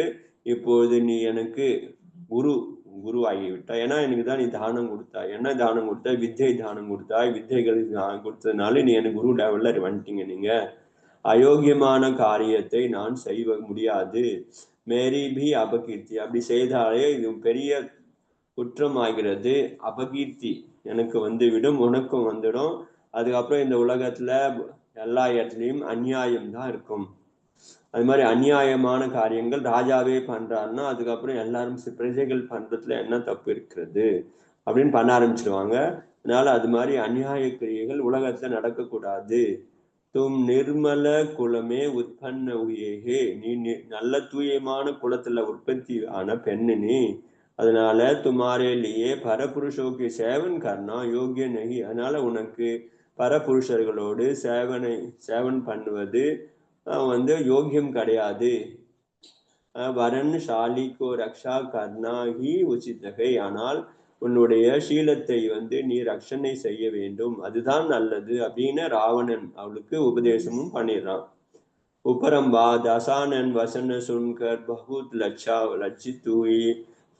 உபரம்பா அந்த ராணி தசானனுடைய வச்சனத்தை கேட்டு ரொம்ப வெக்கப்பட ஆரம்பிச்சிட்டா. தப் உஸ்னே அப்படி பரிஹி சந்தோஷ கியா, சரி அப்படியே அந்த சீலவிரதத்தை இன்னும் காப்பாற்றணும் அப்படின்னு சொல்லிட்டு தன்னுடைய கணவனோடைய இருப்பதற்கு சம்மதிச்சா. அப்புறம் நலகும்பன் அது மாதிரி அவனை ரிலீஸ் பண்ணி மறுபடியும் அந்த ராஜா சொல்றாரு, நீ வந்து இனி இங்கேயே அரசாட்சி செய் அப்படின்னு சொல்லி அவனையும் ராஜாவிலே உட்கார வச்சிடுறாரு. அந்த நலகும்பனுக்கு தன்னுடைய ராணியினுடைய இந்த விருத்தம் எதுவுமே தெரியாது. எங்கன்னா அது எல்லாமே ரொம்ப ரகசியமாக இருந்தது. அவனால அனுமானமும் செய்ய முடியவில்லை. அதனால அவன் பழையபடி தன்னுடைய மனைவியோட உபபோகத்தை அனுபவித்து கொண்டு அது மாதிரி சந்தோஷமா இருக்கிறான். தசானன் அவனை விட்டுட்டு அங்கிருந்து புறப்பட்டாரு. திக்விஜய கர்த்தாகுவா காலாந்திரமே வைதாட பர்வத பர் ஸ்தித் ரத்னபுரி சமீப ஜா போஞ்சா. இது மாதிரி திக்விஜயம் பண்றாரு. ஏன்னா இப்ப சுதர்சன சக்கரம் வந்தது, அதனால எல்லா 3 கண்டத்தையும் ஜெயிக்கிறதுக்காக அப்படியே போயின்னே இருக்கிறாரு. அப்ப அந்த விஜயார்த்த மலை வருது. அந்த விஜயார்த்த மலையில ரத்தனபுரி அவங்க கிட்ட வந்து தங்குறாரு. ஸோ ரத்தனபுரியில யாரு இருக்கிறது? இந்திரன் இருக்கிறார். இந்திரன் சொல்லிக்கிறவர் இருக்கிறாரு. அவர் வந்து பாத்தீங்கன்னா செயற்கை இந்திரன். அவருடைய படைக்கு பேரு தேவப்படை. அவருக்கு வந்து பாத்தீங்கன்னா யானைக்கு பேரு வந்து அந்த ஐராவத யானை. ஸோ மனைவி பேரு சசி. திக்பாலர்கள். ஸோ எல்லாமே இந்திரனுக்கு சமமாக அவர் இருக்கிறாரு. அதனால இந்திரன் சொல்லிக்கிறாரு. அவரு அப்படிப்பட்ட இந்திரனுக்கு அருகில போய் தங்குறாரு. तो अंद राजा इंद्र ने दशानन के समीप आया देखकर अपनी सेनाधिपति को युद्ध हेतु सन्नत होने की आज्ञा दी. இது மாதிரி இந்த தசானன் நம்மளுடைய நகரத்துக்கு அங்கங்க சுத்தி கடிச்சு நம்ம நகரத்துக்கே வந்துட்டான் அப்படின்னு கேள்விப்பட்டு தன்னுடைய சேனாபதியை கூப்பிட்டு சண்டைக்கு ரெடி ஆகுங்கள் தசானனோட அப்படின்னு கட்டளை எடுக்கிறாரு. சமஸ்த எல்லா லோகபாலர்னு அங்கங்க நிறுவிருக்கிறார். ஸ்ரீலங்கா லங்காவில் ஒன்று, இந்த பக்கம் ஒன்று, அந்த பக்கம் 4 திசையிலையும் 4 லோகபாலர்களை அவர் நியமிச்சிருந்தார். அதாவது கவர்னர் மாதிரி.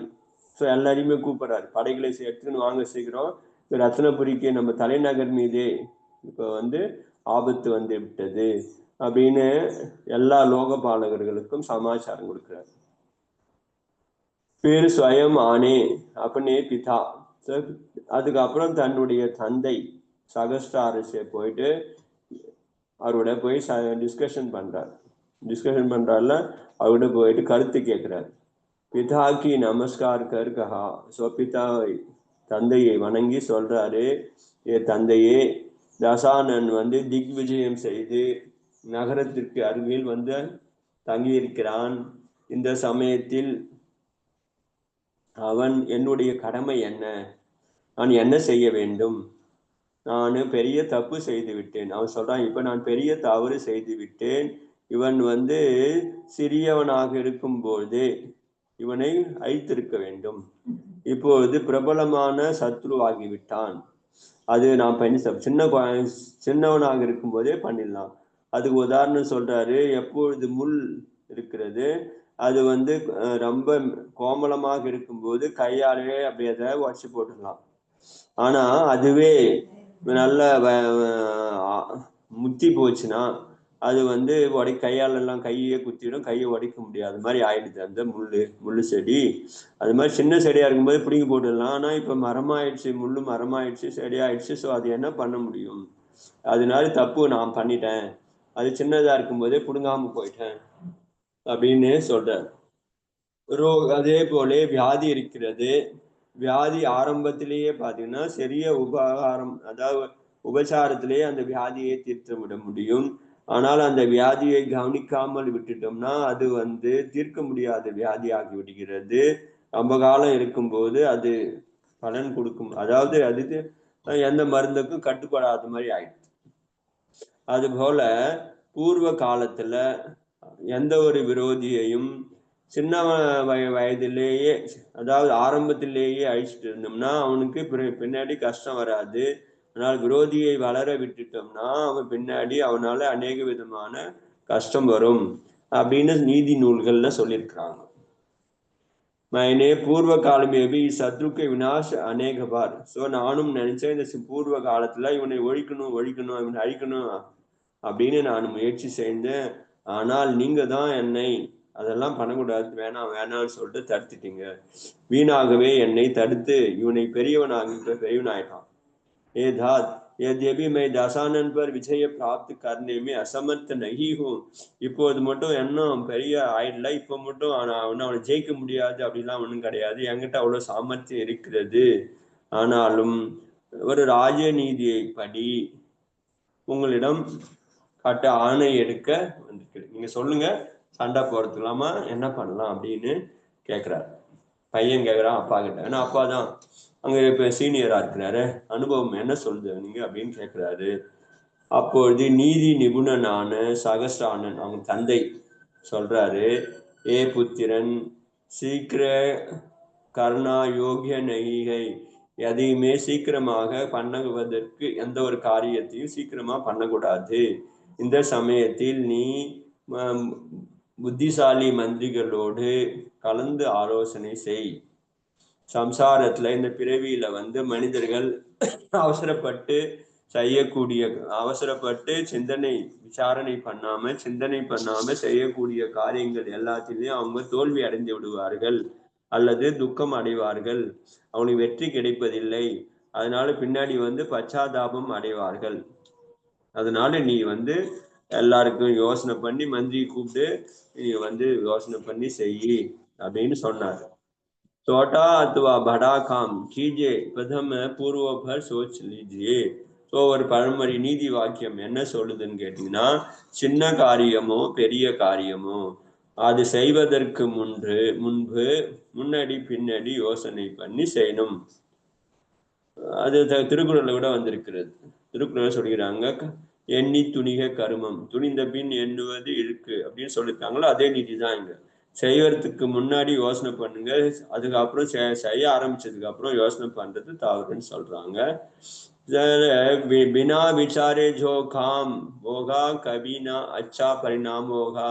சிந்தனை பண்ணாம யோசிக்காம பண்ணக்கூடிய எந்த ஒரு காரியமும் பின்னாடி என்ன கொடுக்கும், அவங்களுக்கு நல்ல பலனை கொடுக்காது அப்படின்னு ஒரு வாக்கியம் இருக்கு. அதனால நீ யோசனை பண்ணி ஆராய்ச்சி பண்ணி அதுக்கப்புறம் அந்த காரியத்தை செய்யி, சண்டை போறது பத்தி யோசனை பண்ணுன்னு சொல்றாரு. சோ உத்தேசக்கு சித்தி மாத்திர புருஷார்த்த நகி ஓத்திகை. அதாவது உத்தேசத்தை சித்தி பண்றது மட்டுமே புருஷார்த்தம் கிடையாது. ஏ மகனே, அபிதோ குச் நகி பிகடா, இப்போது ஒன்னும் பெருசா ஒன்னும் கெட்டு போகல. நீ தசானனுடன் சமாதானமாக போய் என்ன கேட்டீங்கன்னா என்னன்னு சொல்லுவாரு, யோசனை பண்ணுங்க மந்திரியோட கூப்பிட்டு. ஆனா என்ன கேட்டீங்கன்னா என்ன சொல்றேன்னா, நீ தசானனோட சண்டை போறது நல்லது கிடையாது. ஆரம்பத்துல இருந்தே இவர் வேணான்னு சொல்லி வந்தாரு, இப்பயும் சொல்றாரு தசானனோட சண்டை போடக்கூடாது. நீ அவனோட நட்பு வச்சுக்கோ. உன்னுடைய மகள் இருக்கிறாளே ரூபவதி, அழகான மகள் இருக்கிறாளே, அவனுக்கு திருமணம் செஞ்சு கொடுத்துரு, அவனும் சமாதானம் ஆயிடுவான். அப்படி செய்யறதுனால நீயும் தசானனும் உனக்கு மருமகன் ஆயிடுவான். நீயும் அவனோட இது மாதிரி சண்டை போடுற விஷயம், அது மாதிரி இம்சையெல்லாம் ஒண்ணும் இருக்காது, சந்தோஷமா இருக்கலாம். இந்த காரியத்தை நான் சொல்கிறேன். तो उसकी कृपा से भी तुम, அதனால அவனும் உனக்கு நண்பன் ஆயிட்டானா உனக்கு அப்புறம் யாருக்குறாங்க, உன்னைய விரோதி யாரும் கிடையாது. அதனால நீ சமாதானம் ஆயிடு அப்படின்னு சொல்றாரு. ஸோ மகானா இந்த இந்திரன் ஏற்கனவே என்ன இருக்கிறாரு, மகா அனுபவம். ஸோ தன்னை இந்திரன்னு நினைச்சுன்னே இருக்கிறதுனால என்ன ஆயிடுச்சு, அந்த கர்வம் அப்படியே கொஞ்சம் கொஞ்சமா அப்படியே ஏறி போச்சு மண்டையில். சில சமயத்துல பாத்தீங்கன்னா நம்மளுக்கு என்ன எண்ணம் தாட்ஸ் ஓடுதோ, எண்ணம் ஓடுதோ, அந்த எண்ணமே அது உண்மையா தெரிய ஆரம்பிக்கும். அதாவது பலவீனமா இருக்கணும் போது நான் பலமாகணும்னு நினைச்சீங்கன்னா பலமா தெரிய ஆரம்பிச்சிருவாங்க. அதே மாதிரியே பலமா கூட இருப்பேன், ஐயோ எனக்கு பலவீனமாகறேன்னு நினைச்சுனே பண்ணா பலவீனமாவே அவங்களுக்கு அனுபவத்துக்கு வந்துடும். ஸோ ஏன் கேட்டீங்கன்னா என்ன மாதிரி நீங்க நினைக்க ஆரம்பிக்கிறீங்களோ அதே மாதிரியே அவங்களுக்கு தோண ஆரம்பிக்கும். அது மாதிரிதான் உண்மையே அப்படிதான் இருக்குது அப்படின்னு நினைப்போம் நம்ம. அது மாதிரி அவன் என்ன நினைக்கிறான், இந்திரன் தன்னை இந்திரன் நினைச்சுனே இருந்தான். அதனால அவனுக்கு அம்பில இருந்து இந்திரன் நினைச்சுனா, இப்ப நான் இந்திரன் தான் நானு, அதனால இந்திரனுக்கு சமமா இருக்கிறேன் நானு, இவன் யார், இவன் மனுஷன், இவன் என்ன பண்ண முடியும் என்ன அப்படின்னு நினைக்கிறான். அதனால தந்தை சொன்ன நியாயத்துக்கான வசனங்களை கூட அவன் அவனுடைய மான கஷாயம் இருக்குதே கேட்காது. ஸோ மான கஷாயம் இருக்கும்போது மற்றவங்க பேச்ச கேட்க மாட்டாங்க. அவங்க என்ன நினைக்கிறாங்களோ அதுதான் பண்ணுவாங்க. நான் சரின்னு நினைப்பாங்க, நீங்க எல்லாம் தப்பு அப்படின்னு நினைக்கிறது தான் மான கஷாயம். இப்ப தந்தை சொல்றாரு, உன்னுடைய பெண்ணை நீ அவனுக்கு கொடுத்துட்டு அவனோட சமாதானமா போயிட்டு சண்டை வேணான்னு சொன்ன உடனே அவனுக்கு அந்த மான கஷாயம், இவனவ போயிட்டு நான் என் பெண்ணை கொடுக்கறதா அப்படின்னு சொல்லிட்டு மான கஷாயம் தடுக்கிறது. தன்னை உயர்வாக நினைக்கிறான். அவன் கோபம் வேற வந்துடுது. அப்பா கிட்ட சொல்றான், ऐसा प्रतीत होता है कि ज्यों ज्यों आपकी आयु अधिक होते जाते हैं ज्यों ज्यों आपकी बुद्धि की भी क्षय हो रहा है. அப்பா இவ்வளோ நேரம் வந்து தந்தையை மதிச்சு கேட்டான். இது மாதிரி சொன்ன உடனே கோபம் வந்த உடனே வார்த்தை மாறிட்டு அப்ப வந்து சொல்றாங்க, நீங்க வந்து நீங்க சொல்லுங்க, என்ன சொல்லணும் சொல்லுங்க அப்படின்னு சொல்லிட்டு பணிவோட கேட்டான். இப்ப வந்து கோபம் வந்த உடனே வார்த்தை வந்து பாத்தீங்கன்னா எப்படி மாறுது? ஏ அப்பாவே, உனக்கு வந்து வயசு அதிகமாக அதிகமாக புத்தி பாத்தீங்கன்னா குறைஞ்சுனே வருது அப்படின்றான்.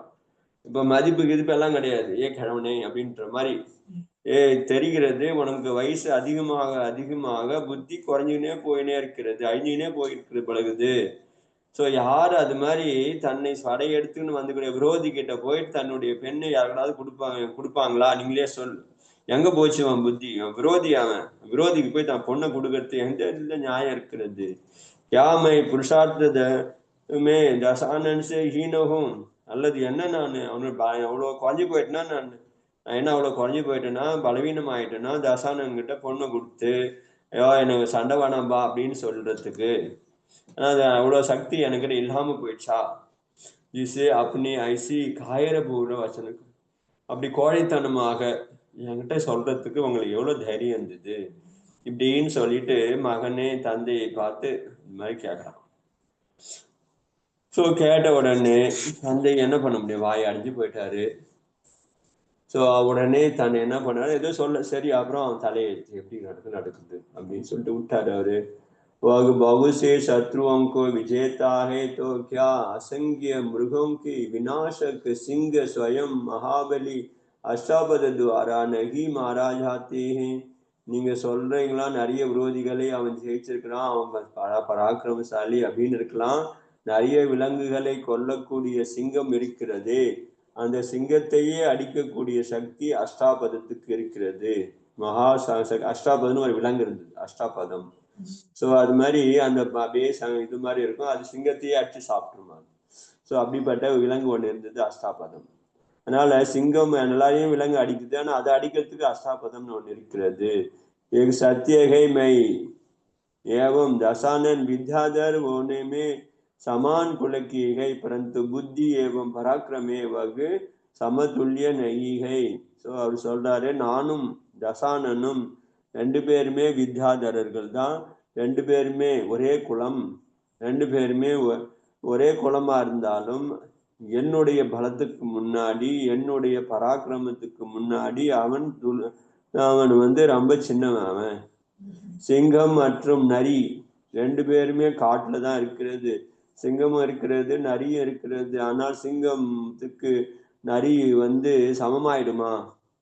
அந்த நரி வந்து சிங்கத்துக்கு சமமாகி சண்டை போட முடியுமா? எப்பயும் முடியாது.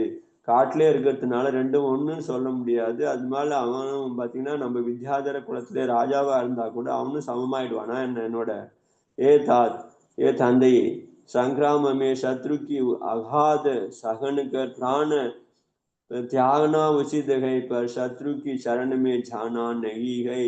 சொல்றாரு, ஏ தந்தையை சண்டையில விரோதிகள் இங்க சண்டை போட்டு இறந்து போறது பிராணனை விடுறது நல்லது, ஆனால் விரோதி கிட்ட போய் சரணம் அடையிறது, இவனை காப்பாத்து சரணம் அடையிறது வந்து நல்லது கிடையாது. ஐசா கர்ணே சே பிருத்திவி பர் சர்வத்திர மேரா உபகாஸ் ஹோகா. அது மாதிரி நான் போயிட்டு அவன் தசானன் கிட்ட காலில் வீழ்ந்துட்டேன்னா, சண்டை வேணான்னு சொல்லிட்டேன்னா, அதுக்கப்புறம் நான் இத்தனை நாள் வழியா நான் இந்திரன் சொல்லிக்கொண்டேன்னு என்னை பத்தி எல்லாருமே சிரிப்பாங்க. என்னடா இந்திரன் சொன்னா இந்திரனே போய் அவன் சாதாரண ஆள்கிட்ட நான் இந்திரனாமன் போயிட்டு அப்படின்னு எல்லாரும் என்ன பரிகாசம் பண்ணுவான்.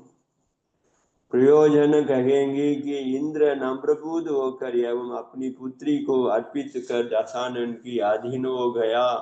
மக்கள்கிட்ட எல்லாம் பேச்சு அவரும் பாருங்க, இந்திரன் என்ன பண்ணார், அவ்வளோ பெரிய இந்திரனே அந்த தன்னுடைய மனைவி தன்னுடைய மகளை தசானனுக்கு கொடுத்துட்டு அவர்கிட்ட போயிட்டு அடிமையாயிட்டாரு அப்படின்னு பேசுவாங்க. அது எனக்கு தேவையா? இத்தனை நாள் வரைக்கும் நான் எப்படி இந்திரன் போல வாழ்ந்துட்டு இன்னைக்கு போய் ஒருத்தவங்கிட்ட நான் அடிமையா இருக்கிறதா, அவனுக்கு போய் என்னுடைய மகளை கொடுக்கறதா நீங்க சொல்றீங்களே, என்ன நியாயம் இது அப்படின்னு தந்தையை கடுமையாக வாசி. अपनी पिता सहस्रार से ऐसी गर्व युक्त वचन कहकर इंद्र अपनी आयुधशाला में गया। अपनी वीर योद्धाओं की प्रोत्साहित कर उनमें अनेक भांति अस्त्र शस्त्र विकसित किया। இது மாதிரி அப்பா சொன்னதை சகசாரன் சொன்னதை தட்டி கழிச்சுட்டு கர்வத்தோட அவன் இது மாதிரி பேசிட்டு இந்திரன் தன்னுடைய ஆயுதசாலைக்கு போறான். அங்க இருக்க எல்லாரையுமே கூப்பிடுறான், யுத்தர்களை கூப்பிட்டு எல்லாரையுமே அங்க ஒரு மோட்டிவேஷனல் ஸ்பீச் மோட்டிவேட் பண்றான். நம்ம எல்லாம் எதுக்காக ஒரு சந்தர்ப்பம் வந்திருக்கிறது, நம்முடைய வீரத்தை காண்பிக்கிறதுக்கு அப்படின்னு சொல்லி அவர்களை எல்லாம் மேல மேல சண்டைக்கு உற்சாகப்படுத்தி யுத்த சாலாயிலிருந்து எல்லா விதமான ஆயுதங்களையும் எல்லாருக்கும் டிஸ்ட்ரிபியூட் பண்றார். இந்த ஆயுதம் எடுத்துக்கோ, நீங்க அவன் கம்பு எடுத்துக்கோ, வில் எடுத்துக்கோன்னு சொல்லிட்டு அந்த மாதிரி அவங்களுடைய ஆயுத சாலையிலிருந்து பலவிதமான அஸ்திர சஸ்திரங்களை எடுத்து எல்லாருக்குமே டிஸ்ட்ரிபியூட் பண்ண சொல்லிடுறான். யுத்தகி வாதித்ர பஜனே லகே, யுத்தம் செய்வதற்கான வாத்தியங்களும் ஒலிக்க ஆரம்பித்தது. गर्वोन्मत्त इंद्र गजराज ऐरावत पर चढ़कर विशाल सेना सहित नगर से बाहर निकला. सो गर्वத்தோடு கூடி இந்திரன் தன்னுடைய ஐராவத யானை மீது அமர்ந்து விஷாலமான சேனையோடு நகரத்திலிருந்து வெளியில வராரு. அவ்வளவுதான். அதுக்கப்புறம் 2 பேருக்கும் இடையில் தீவிரமான சண்டை ஆரம்பிக்கிறது. மீதி நாளை பார்க்கலாம். போதி சமாதி பரிணாம சுத்தி स्वात्मोपलब्धि शिव सौख्य चिंतामणिं चिंतित वस्तुधाने प्रामन्त्यमानस्य ममास्तु. सांग जनवाणी माता की जय.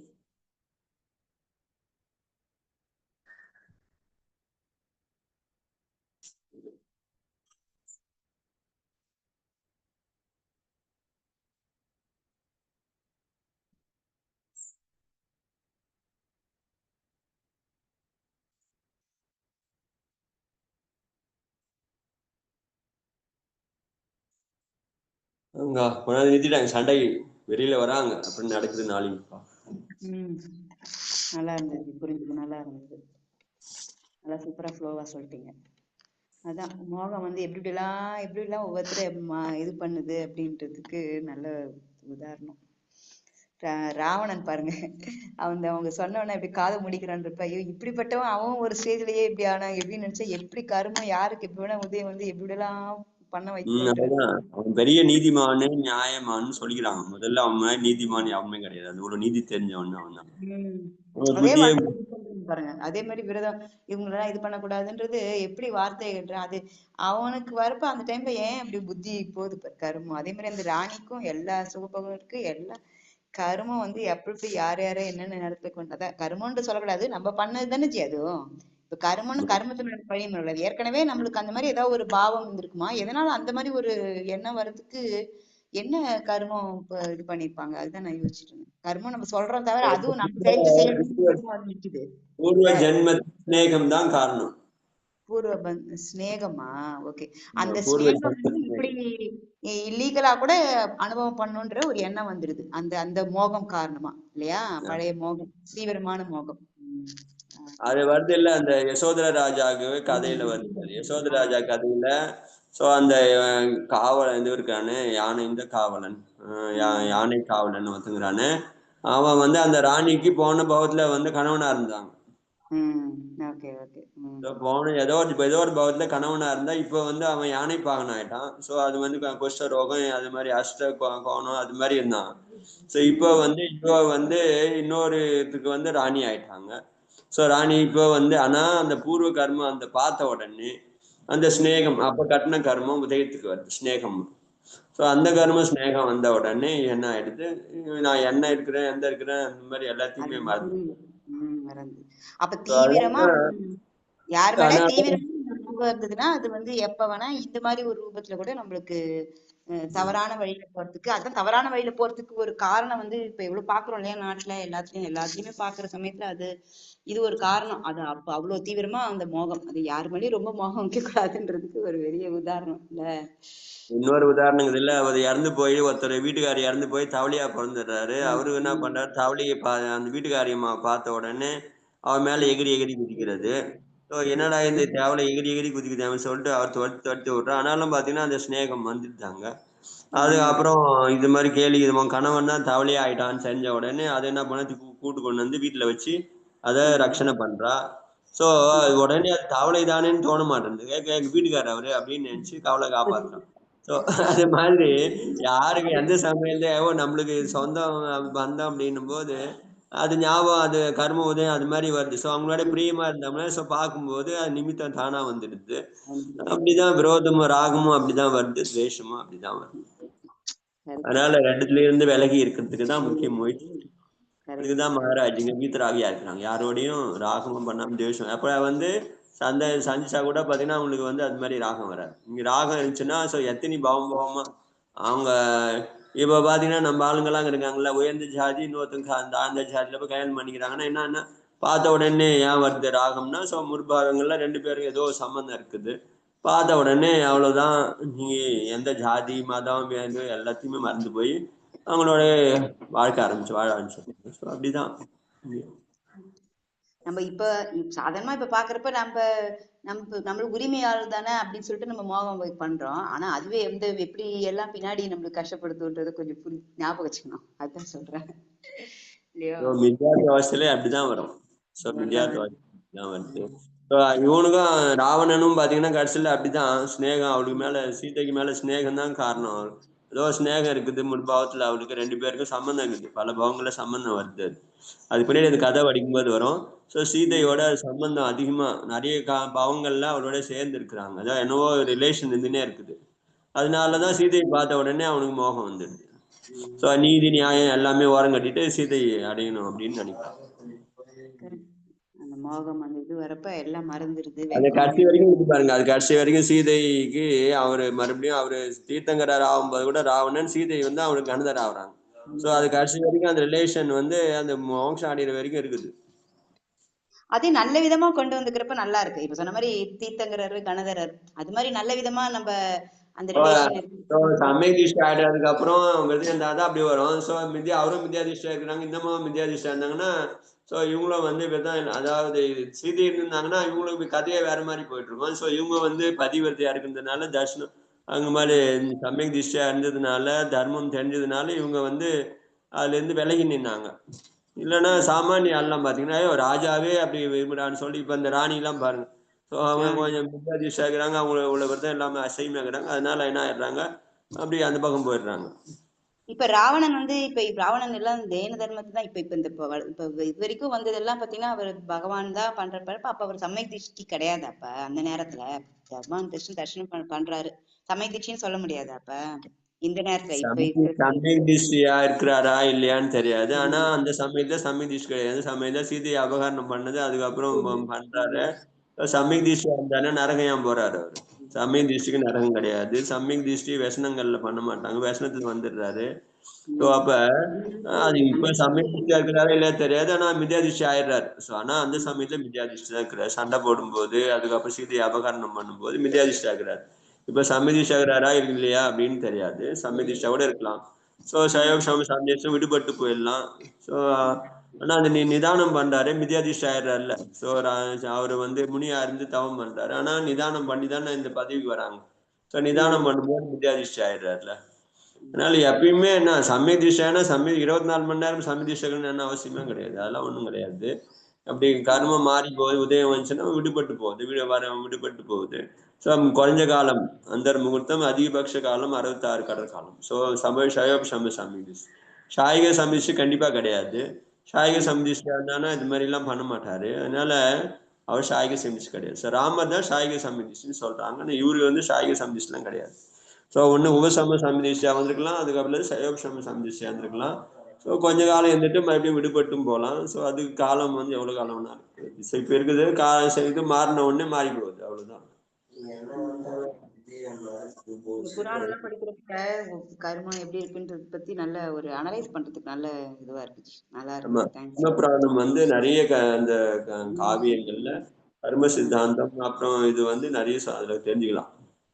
நிறைய நம்மளுக்கு வரலாறுலாம் வரும்போது எங்க போய் மாட்டிக்க கூடாது, எங்க எங்கெல்லாம் எப்படி எப்படி இருக்குன்றதுக்கு நிறைய நம்மளுக்கு சர்ச்சை படிச்சு தெரிஞ்சு கதையா படிக்காம அது ஏன் இப்படி நடந்தது, இது என்ன காரணம்ன்றது, அதுக்கு பிகைன் ரீசனை நம்ம கொஞ்சம் அனலைஸ் பண்றப்ப நிறைய விஷயங்கள் நமக்கு தெரியுது. தேங்க்ஸ் ஜி, நல்லா இருந்தது. சொல்லுங்கக்கா. மலர்விழி. அந்த 2 பேருக்கு ஸ்நேகம் பாருங்க, அந்த பௌத்த ஸ்நேகம் இருந்தது. அதுக்கப்புறம் பின்னாடி இவரு வேற வேற லெவல்ல இருக்கிறாங்க. ஒருத்தர் வந்து தேவனாகிறார், ஒருத்தர் மனுஷனாகிறார். அப்போ கூட அந்த ஸ்நேகம் காரணமா அந்த அவனுடைய ஆயுதங்களை கொடுத்துட்டு போறாரு பாரு. அந்த ஸ்நேகம் அப்போ கூட என்னங்க, அவர் மனுஷனாகிற இப்ப என்ன, அவன் நண்பனா என்ன, நான் தேவன் அவன், அவன் வந்து சாதாரண மனுஷன் அவன். ஸோ மனுஷனாகிறவன் தேவனுக்கு எவ்வளவு சம்பந்தமே கிடையாது. ஆனா ஸ்நேகம் வந்துச்சாங்க. அந்த ஸ்நேகம் காரணமா அவனும் அந்த ஸ்தூலத்தை கொடுத்துட்டு போறான் அப்படின்னு சொல்றாங்க. அது மாதிரி பவங்கள்ல அந்த ஸ்நேகம் வருதுதான் செய்யுது. துவேஷமும் வருது. பாஷ்நாத் பகவான் மனுஷனாகிறாரு, அவனுடைய விரோதி கம்படன் வந்து தேவனா இருக்கிறான். ஸோ தேவன் வந்து மனுஷன் மேல போயிட்டு இது மாதிரி மனுஷனாகிறவர் மேல அது மாதிரி உபசர்க்கம் பண்றாங்க. ஸோ ஏன்னா அங்க ஒரு துவேஷம் கூட பாத்தீங்கன்னா போனா அது ஒரு பாவத்துல, இந்த பாவத்துல ஒரு சம்மந்தமும் கிடையாது. ஆனா வந்துடுது இல்ல, பார்த்த உடனே வந்துடுது. அதே மாதிரியே பார்த்த உடனே ராகமும் வர முடியும், பார்த்த உடனே துவேஷமும் வர முடியும். ஸோ அதுதான் சொல்றாங்க, கர்மம் தான். ஸோ முன்னாடி பண்ணதுதான் இப்போ வருது. சொல்லுங்கக்கா. மலர்விழி. சம்யக் தர்ஷன்ஜி. இல்ல அதாவது இப்ப இது வந்து ரொம்ப டிஃப்ரெண்டா இருக்கு ஜெயின ராமாயணத்துக்கும் இதுக்கும். ஆனா இதை பார்த்துதான் ஜெயின ராமாயணம் எழுதினாரு அப்படின்னு சொல்லிட்டு சொல்றாங்க கஜபதி ஜெயின். இப்ப வந்து இந்த இந்த இப்ப இன்னைக்கு நடத்துனதுல தசாங்கன் வந்து ரொம்ப ரொம்ப நல்லவர். அப்படி இருக்கும் பொழுது அவனுக்கு அந்த தோழி வந்து சொல்லும்போது அவனுக்கு அட்வைஸ் பண்ற மாதிரி இதெல்லாம் வேண்டாம்னு சொல்றான். விபீஷணனுடைய அந்த அவனோட டிஸ்கஸ் பண்ணி இந்த தவறான வழியில போய் அவங்க அந்த ராஜாவை அழிக்கிறது எவ்வளவு பெரிய குற்றம் தானே ஜி. சோ அதுதான் சொல்றாங்களா, ராஜாவுக்கு வந்து இது அந்த போர்க்காலத்துல போயிட்டு அதெல்லாம் சிந்தனை பண்ண முடியாது, எப்படியாவது ஜெயிக்கணும் மட்டும்தான் இருக்கும். அதனால அந்த யுக்தி தான் கேட்கறாங்க. சார் எப்படியாவது அந்த ராணி, ஏன்னா நம்மளுக்கு வந்து அது எப்படி பண்ணான்னு தெரியாது, அவனுடைய யுக்தியை பயன்படுத்தி தான் நம்ம உள்ள போகணுன்றதுக்காக, ஜெயிக்கணுன்றதுக்காக அவன் வந்து அட்வைஸ் பண்றாரு. இது மாதிரி நீ வந்து துரத்தி அவனை வெறுப்பு அனுப்பிச்சா நம்மளுக்கு ஜெயிக்க முடியாது, அதனால அவன் சாகசமா பேசி அனுப்புன்னு சொல்றாரு. அவனும் அது மாதிரி பேசி அனுப்புனாரு. சோ அது வந்து யுக்தி தான். யுக்தி இந்த யுத்தத்துல வந்து யுக்தி அத யுக்தின்னு எப்படி எடுத்துக்க முடியும். அதுக்கு அவர் முன்னாடியே அந்த தோழி கிட்ட வந்து இந்த மாதிரிலாம் செய்யறது தப்பு அப்படின்னு அந்த அது வேற மாதிரி படையெடுத்து போடுறது வேற, அவங்க ராஜாவை அழிக்கிறதுன்றது வேற. ஒரு பொண்ணு மூலம் இதெல்லாம் நடந்தா அப்போ தசங்கனுக்கே அவமானம் தானே அது. அதுல என்ன பெரிய வெற்றி இருக்கு, எவ்வளவு நல்லவன் அப்படி இருக்கும்போது இப்படி ஒரு இது அதாவது இது என்னன்னாக்க ஒரு ராஜதந்திரம் மாதிரி பண்ணி இப்படி பண்றது தப்பு தானுங்களே. அதுல எப்படி அவனுடைய குவாலிட்டியை வந்து நம்ம நல்லதா எடுத்துக்க முடியும்? எல்லா நல்லதுமே இதுல போயிடுது இல்லையா? அதாவதுக்கா அவன் அவன் வந்து அதுக்குதான் மந்திரி இருக்கிறாங்க. சோ மந்திரி எதுக்கு இருக்கிறாங்க, இது மாதிரி கஷ்டம் வரும்போது அவருக்கு வந்து ராஜதந்திரம் தெரியாது ராஜாவுக்கு. சோ அவருக்கு வந்து சொல்லி கொடுத்து இந்த நுணுக்கெல்லாம் சொல்லி கொடுத்து அதை ஜெயிக்கணும் அப்படின்னு சொல்லிட்டு நீங்க வந்து என்ன சொல்றாங்க, நம்ம நாட்டுல கூட அது மாதிரி தாங்கிறாங்க. ஸோ சில பேர் செக்ரட்டரிஸ்லாம் இருக்கிறாங்க. ஸோ இப்போ பாலிசி வரும்போது ஏதாவது ஒன்று ஐடியா பண்ணி இதுதான் டிப்ளமேசின்னு சொல்லிடுறாங்க. டிப்ளமேட்டிக்காக பண்ணுறாங்க. ஸோ அது மாதிரி அதுக்கான டிப்ளமேட்டிக்காக பண்ணாங்கன்னு எடுத்துக்க வேண்டியது. அது நியாயம் அநியாயம் அதெல்லாம் அப்புறம் அது. ஆனால் டிப்ளமேட்டிக் அது. ஸோ ராஜா இன்னொரு ராஜாவோட எப்படி பண்ணுறது, எப்படி அவரை வந்து ஜெயிக்கிறதோ அல்லது இது பண்ணுறதுக்கோ என்னென்ன உபாயம் இருக்குதோ அத்தனையுமே பண்ணுவாங்க. ஸோ அதான் சொல்கிறாங்களே, அந்த தண்டம் 4 வயசு சொல்றாங்கல்ல, அவனை பணம் கொடுத்து கவர் பண்றது அல்லது மிரட்டி கவர் பண்ற, அவர் அடிமையாக்குறது, அப்படி இல்லைன்னா தண்டனை கொடுத்து பண்றது, அது 4 இருக்குது. சாம தானம் பேதம் தண்டம்னு. அதுல ஏதோ ஒண்ணு யூஸ் பண்ணி அவனுக்கு ஜெயிக்கணும், அவ்வளவுதான். இதுல வந்து நியாயம் அநியாயம் அதெல்லாம் ஒண்ணும் கிடையாது. ஸோ நியாயம் அநியாயம் இருந்துச்சுன்னா அவர் ஏன் சண்டைக்கு போறாரு? சோ ராஜா வந்து நியாயமா ஆசை காரணமா தானே சண்டைக்கு போறாரு. எல்லாத்தையும் நம்மளே வச்சுக்கணும்ன்ற ஒரு ஆசையால தானே ஜி அது அந்த தவறான முடிவுக்கு வர்றாரு அவரு. அதுவே தப்பு தானே. இருக்கிறத வச்சுன்னு நீங்க சந்தோஷமா இருக்கணும்னு சொல்றோமோ சொல்லல. ஆனா அவங்க வந்து என்ன விருதியா இல்ல சையமியோ கிடையாது. ஸோ அசைமி தானே, அசைமி அவஸ்தையில எல்லாமே நடக்கும். அது சொல்றதுதான் கதை. ஸோ என்ன சொல்றாங்க, நீங்க சையமம் எடுக்கல, விரதம் எடுக்கலன்னா, பரிகிரக பரிமாணம் எடுக்கலன்னா எதுக்குமே பிரமாணம் கிடையாது. அதனாலதான் அவங்க எல்லாம் நரகம் ஏன் போறாங்க, ராஜாங்கள்லாம் பாத்தீங்கன்னா ராஜா மகாராஜா எல்லாம் நரகம் ஏன் போறாங்கன்னா இது மாதிரிதான். சோ எங்கன்னா சயமம் கட்டுப்பாடு கிடையாது, இருக்கிறது போறன்றது நினைக்கிறது கிடையாது. சோ இவருக்கு போறோம் அப்படின்னா இவரே எத்தனை பெண்களை கல்யாணம் பண்ணிக்கிறார், போறேன்னு சொல்லிட்டு 2 பேரும் நிறுத்திக்கலாம்ல. அதுவும் தப்புதான். அது மாதிரி எங்க இருந்தாலும் எங்க போனாலும் பொண்ணு கொடுத்தவனே கல்யாணம் பண்ணிக்க வேண்டியதானே, வேணான்னு சொல்ல மாட்டேன்றாரு பாருங்க. அது மாதிரி அதனால ராஜாங்களுக்கு வந்து அசைமி தான் அவங்க. அதனால அசைம அவஸ்தையில என்னென்ன நடக்கும் அப்படின்னு சொல்றாங்க. சோ கஷாயம் தீவிரமா இருக்கும்போது என்ன நடக்கும். சோ அதனாலதான் மித்யா திஷ்யா சமய திஷ்யா அப்படின்னு நம்மளால சொல்ல முடியாது. ஆமா, சமயக் திருஷ்டியா அவர் இப்படி பண்ண மாட்டாரு இல்லைங்களா? மித்யா திருஷ்டியா தானே இந்த மாதிரி புத்தி ஐடியா இதெல்லாம் கொடுத்தாலும் அதை ஏத்துக்கிற மனப்பக்குவம் மாதிரி வருது இல்லையா? அதுவும் ஒரு விதத்துல இதுதான் உங்களுக்கு. சோ அதனால இவரு நியாயம் அப்படின்னு சொல்ல. சோ இவரு இந்த நோக்குல வந்து பாத்தீங்கன்னா அவரு அட்வைஸ் பண்றாரு, அப்படியே சீக்கிரமா எடுத்துக்கல அவரு. சோ அது வந்து யோசனை பண்றாரு. அதனாலதான் இப்படிப்பட்ட ஆளை கூட பாத்தீங்கன்னா பின்னாடி சீதையை பார்த்த உடனே மயங்கி தான் எல்லாத்தையுமே என்ன சொன்னாலோ என்ன செஞ்சாரோ எல்லாத்தையும் விட்டுட்டு மறுபடியும் அவருக்கு இன்னும் பின்னாடி வரும் பாருங்க வர்ணன். எல்லாருமே இவருக்கு அட்வைஸ் பண்ணுவாங்க, என்னப்பா நீ நியாயம் பண்றது கிடையாது, அவனுடைய மனைவி ஏத்துக்க கூட இவரு வந்து இவரு நீதி சொல்லுவாரு, அதுக்கு விரோதமா சொல்லுவாரு. சோ எல்லாமே அப்படிதான் நடக்குது மித்யாத்துவ. அதனாலதான் அசைவம் வந்து ரொம்ப டேஞ்சரஸ் சொல்றதுக்கு காரணம் தான். எப்ப வந்து சையமம் எடுக்கிறாங்களோ தியாகி ஆகுறாங்களோ அப்பதான் அவங்ககிட்ட நம்ம தர்மத்தை எதிர்பார்க்கணும். அது வரைக்கும் தர்மம் கிடையாது. தர்மம்ன்றது வந்து சூழ்ச்சியால தானே அந்த ராஜ்யத்தை அவர் அடைஞ்சாரு இல்லையா? அது ஒரு நிஜமான இதுதானே ஜி. அதான் யுத்தம் தான் முக்கியமா இருக்கு. யுத்தம் பண்ணும்போது சூழ்ச்சி தாங்க முக்கியம் அங்க.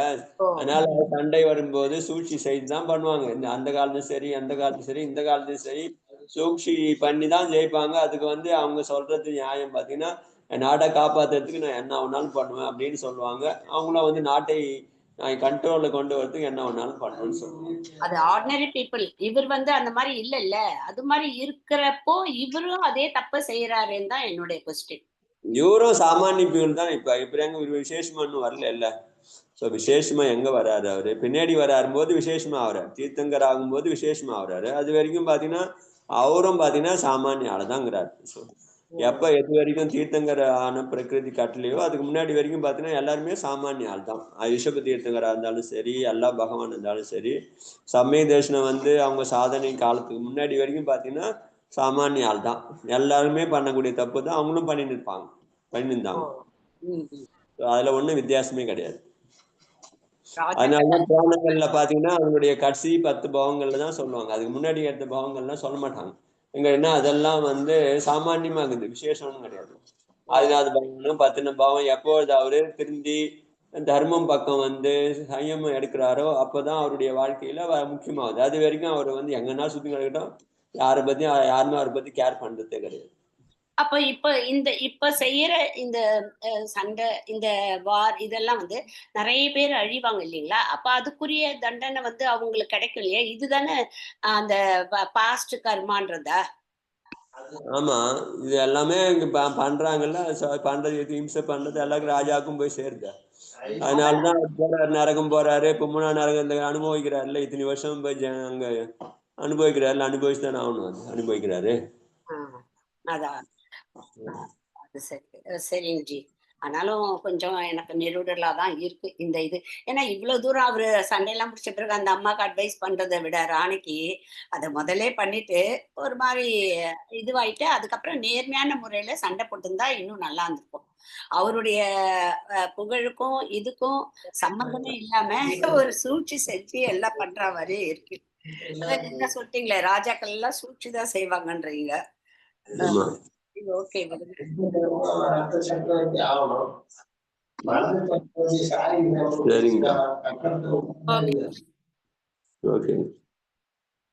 இதுவும் ஒரு நோக்குல பார்த்தோம்னா இப்ப அவங்க வந்து இந்த மாதிரி சொல்லி அனுப்பிச்சிருந்தாங்கன்னா அந்த ராணி வந்து அந்த அளவு அக்செப்ட் பண்ணிக்க மாட்டேங்குதுப்பா. கொஞ்சம் எல்லாம் சொல்லி அதுக்கப்புறம் படையெடுத்து வந்து எல்லாம் புரிஞ்சதுக்கு அப்புறம் குரு அப்படின்ற ஒரு ஸ்தானத்துல அவர் அந்த சொன்னப்ப அதை வந்து அக்செப்ட் பண்ணிக்கிட்டாரு, தன்னுடைய தப்ப உணர்ந்துக்கிட்டாங்களே. இப்பதான் இன்னும் கொஞ்சம் விரோதம் அதிகமாயிட்டு இருந்துக்கும்.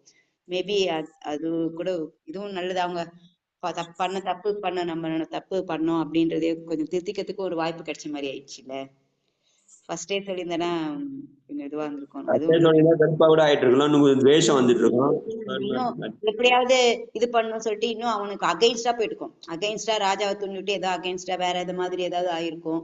இது வெளியில சொல்றதும் கஷ்டம், வெளியில சொன்னாலும் இது தப்பான விஷயம், அந்த ராணிக்கும் பிரச்சனை வரும்ன்றதுக்காக தான் அவங்க வந்து இதை இப்படி சொல்ல வேணாம் இப்படி சொல்லி அந்த ஒரு காரணம் இருக்கலாம். நீங்க சொன்ன மாதிரி சூழ்ச்சி அதுவும் எல்லாருக்கும் ஏதோ ஒரு நல்லது காரணம் பின்னாடி இருக்கலாம். என்ன நல்லதோ கெட்டதோ நம்ம உண்மை என்ன நடந்ததோ தெரிஞ்சுக்கிறோம், அவ்வளவுதான். இது வந்து இது மாதிரி வாழ்க்கையில யாருடைய வாழ்க்கையிலயும் இது மாதிரி வர முடியும். உதயம் வரும்போது எப்படிப்பட்டவனும் இப்படி ஆயிடுவாங்க, இப்படிப்பட்டவனும் அப்படி ஆயிடுவாங்க, எல்லாம் ஆகும் சொல்லுங்க. அதான் எப்படி எப்படிலாம் அதுக்கு போகுது, மனசு எப்படி எல்லாம் போகுதுன்றது தெரியும். நாளைக்கு பார்க்கலாம். ஓகே. சமய தர்ஷனம் ஜெய ஜினேந்திரா. வந்தனம் ஜி ஜெய ஜினேந்திராஜி.